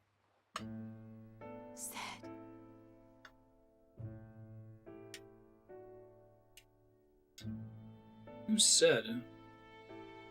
Whoa, she gets memories now? That's cool. It's always been Kaim so far.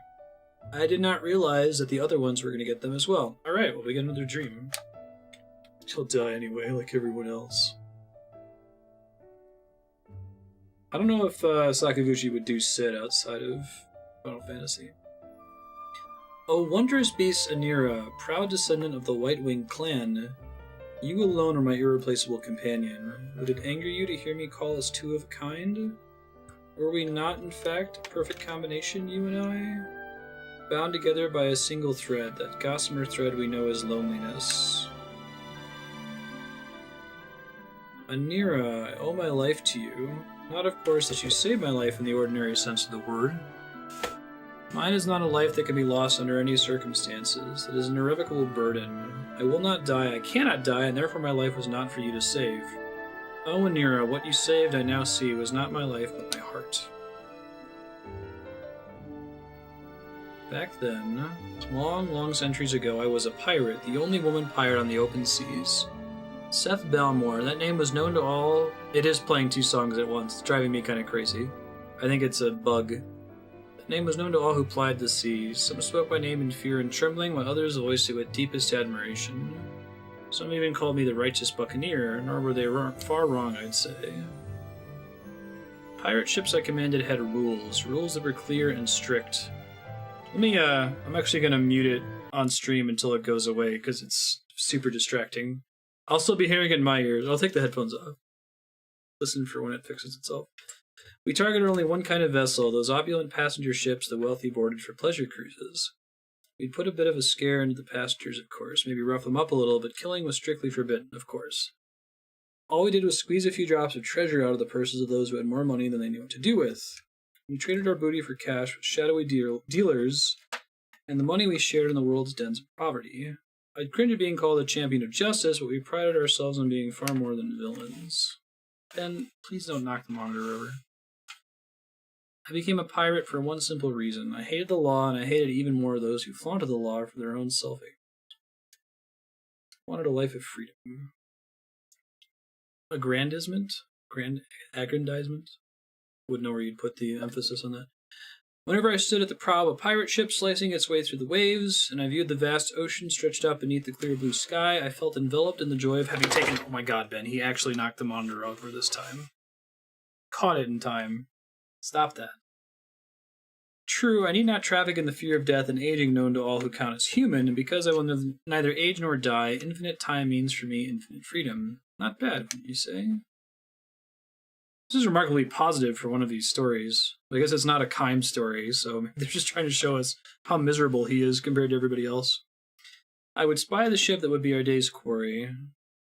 I was always the first to board it, springing lightly onto their deck with a shout. I am Seth Balmore, now be good and hand over your money and valuables. Then, taking the booty we had snatched, my men and I would raise a cry of victory and leap back into our ship. There's a cool... So there's now two songs playing at once and the sound of seagulls. I was absolutely free. Nothing stood in my way. Eternal life overflowing with freedom. Not bad, wouldn't you say? She said that earlier. Righteous buccaneer? What kind of fancy pants nonsense is that? How about pirate bitch? Of course one always hears such jealous ravings in all walks of life, but especially so in the thuggish world of pirates. Needless to say, I knew I had many enemies. Even a child would realize that being called a righteous buccaneer can only increase the number who hated me among such raping and pillaging brigands as the pirates of the sea. But I didn't care about that. I could be stabbed with a knife or blasted with a cannon, and I still would not die. Immortal Seth, they called me, and it was literally true, not just a figure of speech. I won't get in your way, I told the other pirates, but I won't let you get in mine either. I was afraid of nothing and no one. I lived the way I wanted to live, and wouldn't or shouldn't have let anyone interfere with me. I went wrong only once, but that was all it took. In a moment of carelessness, I let them capture me. Of course, that alone was nothing for me to be afraid of, as I keep mentioning I can never age or die. It would have done them no good to try killing me, and they knew it. The most they could do would be to rough me up a little and threaten to make it worse for me next time. They had to do something to show their men how tough they were. They couldn't just let me horn in on the pirate game and pretend it never happened.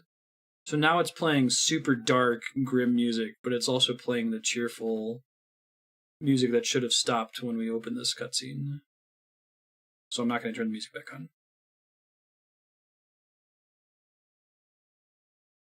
So I said, hurry up with the torture, will you? I haven't got all day.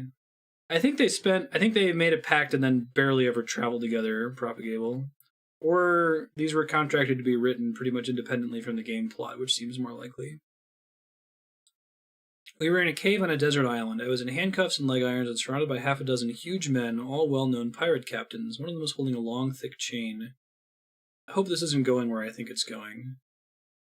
I get sick to my stomach just looking at your sweaty faces. Come on, hurry up and beat me with the chain, or would you rather strangle me? Whichever you choose, hurry and get over with. The men laughed out loud. Hurry and get it over with, said the leader. Too bad for you, Seth, but this punishment is not the kind that can be hurried. I'm just sorry we can't stay with you to the end.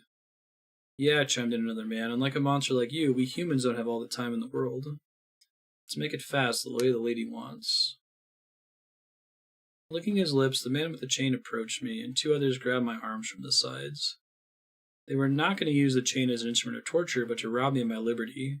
They chained me to a gigantic boulder in the cave. They were laughing so hard they could hardly contain themselves. So it's like Loki. Just what you need, eh, Seth? It's the end of the road for you. We can't shoot you, we can't stab you to death, so we'll just lock you up. We'll never come back to this island again. And even a half-baked pirate like you knows this place is not in any sea lanes, no fishing boats even. Right about now, your men have gone off looking for the wrong island. We're the only ones who know we brought you here. Not even our crews know where we are. Nobody's coming to save you, that's for sure. You'll be in here forever. Can't move a muscle and you can't even die, all by yourself for the rest of eternity. It's pretty messed up. Not where I thought they were going, but it's worse for her, I assume? With that, the men walked out of the cave, leaving me there with a single lantern. Cowards, I screamed. Don't run off like that. Don't do this to me. But the only response was the hollow echo of my own voice in the cave. It's too bad that the music's doubled up because the creepy music is super creepy. But the music that's playing on top of it is kind of joyous. The lantern the men left behind was not meant as a kindness, but rather the opposite. It was a prop in their drama. When it finally ran out of oil and went dark, it would impress on me the weight of eternal solitude. As long as the lamp kept glowing, I was filled with rage for the men. When the oil was running low and the flame began to flicker, a deep anxiety assaulted me. Unable to move, I stared blankly at the flame. Eternity. This world has no such thing, or perhaps it should not have. Solitude. I was always alone. Or more precisely, I always ended up alone. It was my destiny. I could be surrounded by companions whose feelings matched my own perfectly. I could share the deepest love with another. But in the end, I would always have to lose them. Do you know what it feels like to see countless others succumb to death while you yourself are on the road of endless life? It sounds like hell. I do not want to be immortal. In your case, Anira, you have some idea. As I watched, the lamp in the cave went out. A world of darkness spread out before me, and there I was, alone. No more would I taste the sorrow of parting, but neither would I be able to taste the joy of meeting, eternally, without end, alone. I didn't try shouting. People shout and scream for one reason only, because they want someone to hear them, but because they believe there is someone somewhere who will hear their cries.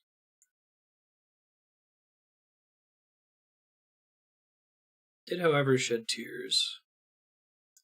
Which is not to say I wept. There's no way that the immortal woman pirate Seth Belmore would ever break down and cry. Tiny tremor went through the darkness, that is all it was, and then I noticed, oh, tears are coming out of me. Really, that's all it was.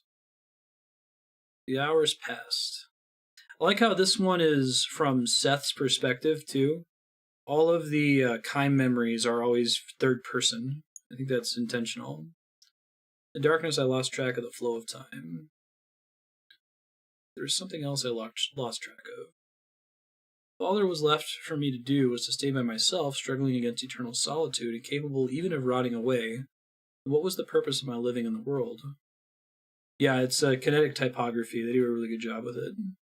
Perhaps the men who trapped me here had been right. Unable either to age or die, perhaps I was some kind of monster. And why was such a monster living in this world? What was I supposed to do here? I didn't know the answer to that. I would never know the answer. To the end of my never-ending life.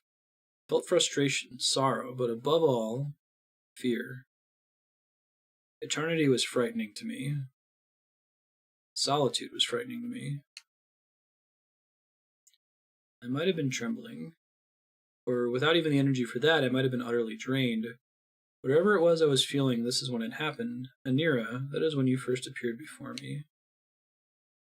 Tiny bursts of light softened the darkness. From the light, almost before I could wonder what it was, there came a voice. Are you too trapped in the prison of solitude? Who's that? In the light, a flash of white wings. There's another story about somebody being trapped in darkness for a long time.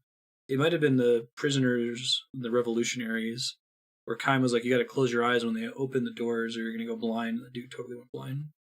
Anyway, then with a sudden increase in size and brightness, the light seared my eyes. Accustomed to total darkness, my eyes could not stand the glare, and for an instant they could not see anything at all. It's super cool. When done well, it can add a lot to a story. Grimacing, I clamped my eyes shut before daring to open them little by little. There before me hovered a pure white, glowing beast. Its white wings were breathtakingly beautiful. How beautiful you were, Anira, but yours was not a florid beauty. No, it was subtly different. Your beauty wore a cloak of loneliness. I am like you, she said. When I cocked my head to look at you with puzzlement, you continued. I've been looking for someone like you for a very long time. You spoke slowly, majestically. Oh, immortal woman pirate, you and I share a single destiny. You knew who I was. Together, let us escape from this solitude and make our way together, you said, your eyes locked on mine. Escape from this solitude. The words continued ringing in my ears.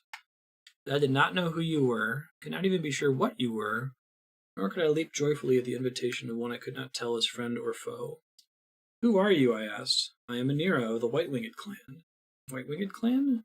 I'd heard the name before. The White-Winged Clan was said to be wondrous beasts that become extinct in the distant past. I've heard that the White-Winged Clan died out long ago. I am the last of the bloodline. The only survivor? Indeed, as I said, the last. Which is why you speak of solitude. At that point, almost before I knew it, a weak, almost self-mocking smile crept over my face. I felt myself lowering my guard as I spoke to you. My chains, however, were digging ever deeper into my flesh and shackling my heart. Just a few weeks. You used the phrase prison of solitude before. It's true, this is a prison. Being alone for eternity is a prison without bars. You nodded at these words of mine, Anira, in silence, but then you said, I was in a prison too until just now. I'm sure it's true to be the only living survivor. I've spent far too long alone. I know what you mean. In the legend, members of the White-Winged Clan are thought to live 1,000 years, but even if you were to live on for several centuries, as sole survivor, you could never meet a female member of the clan of the White Wing and hope to make children with her. The clan will never rise again. The sole survivor must live out the remainder of his days alone. Lonesome George. In order to conquer this unbearable loneliness, you said, I would need someone to make her way with me. Then you looked hard at me and said, Oh, pirate woman, are you not of the same mind? I nodded in agreement. Then I made a point of smiling and said as casually as I could, in other words, you're lonely. Your beautiful face softened, and you said with some embarrassment, I wonder. According to the legend as I have heard it, the clan of the White Wing are proud and love their solitude. This only increased your embarrassment, and you said, solitude has its limits. That did it. I decided to trust you then and there. Well, if that's how you feel, you should come right out and say it. You should come right out and say it. I want company. Company? All right, a companion. Companion? Exactly, so it's decided. I'll team up with you. That ended all hesitation. Just as you saw in me one to make your way together with, I put my full trust in you. Let's go wild in the high seas, I cried. Is this the story of a pirate getting a parrot companion? Isn't that what make our way together means? You mean that I should become a pirate? You don't like the idea? You paused for the space of one breath and chuckled softly. I've always wanted to give it a try. No sooner were the words out of your mouth than you leaped at me. With one bite, you cut through the thick chain and held me down. Oh, wondrous beast Nira, proud descendant of the White-Winged clan. This is how you and I first met. In the 900 years since then, we raged over the open sea more wildly than I ever had before. When I stood at the prow of our pirate ship in search of prey, you were always there beside me. We became irreplaceable partners, friends, companions, family. Yeah, that's just kind of a cheery story about an immortal lady that gets locked in a cave for a couple weeks and then gets a 1,000-year-old parrot friend. I think the purpose of that is pretty much just to, like, set context for how miserable and gloomy and glum all of the Kime stories are. Man, followed. And I think as a result, that wasn't as good of a story as the other ones. Music back on. It's been playing this track the whole time. I think it was a long time. Maybe a decade? Seth? Cook? You're crying. I remembered some things from It was a nice, fun, cheesy story for once. When you were a pirate? And remembering made you cry? I've always been a pirate. I was crying because of something that happened that I regret. See, like, that's a very non-specific thing to say. She didn't say, like, I miss my friend, the giant white bird. I wonder if it might end up being that the Immortal stories and the game's plot were not written at the same time. And I'm okay with that. I really like those stories. They're cool. I think there was a save point right in the port of Numara. I'm not sure if I zone right into Tuska Village that I will get to a save point, so I'm gonna try this. She's in that cave for like a day. There happened to be the last survivor of a bird species to bust her out. This was the correct decision, look at that.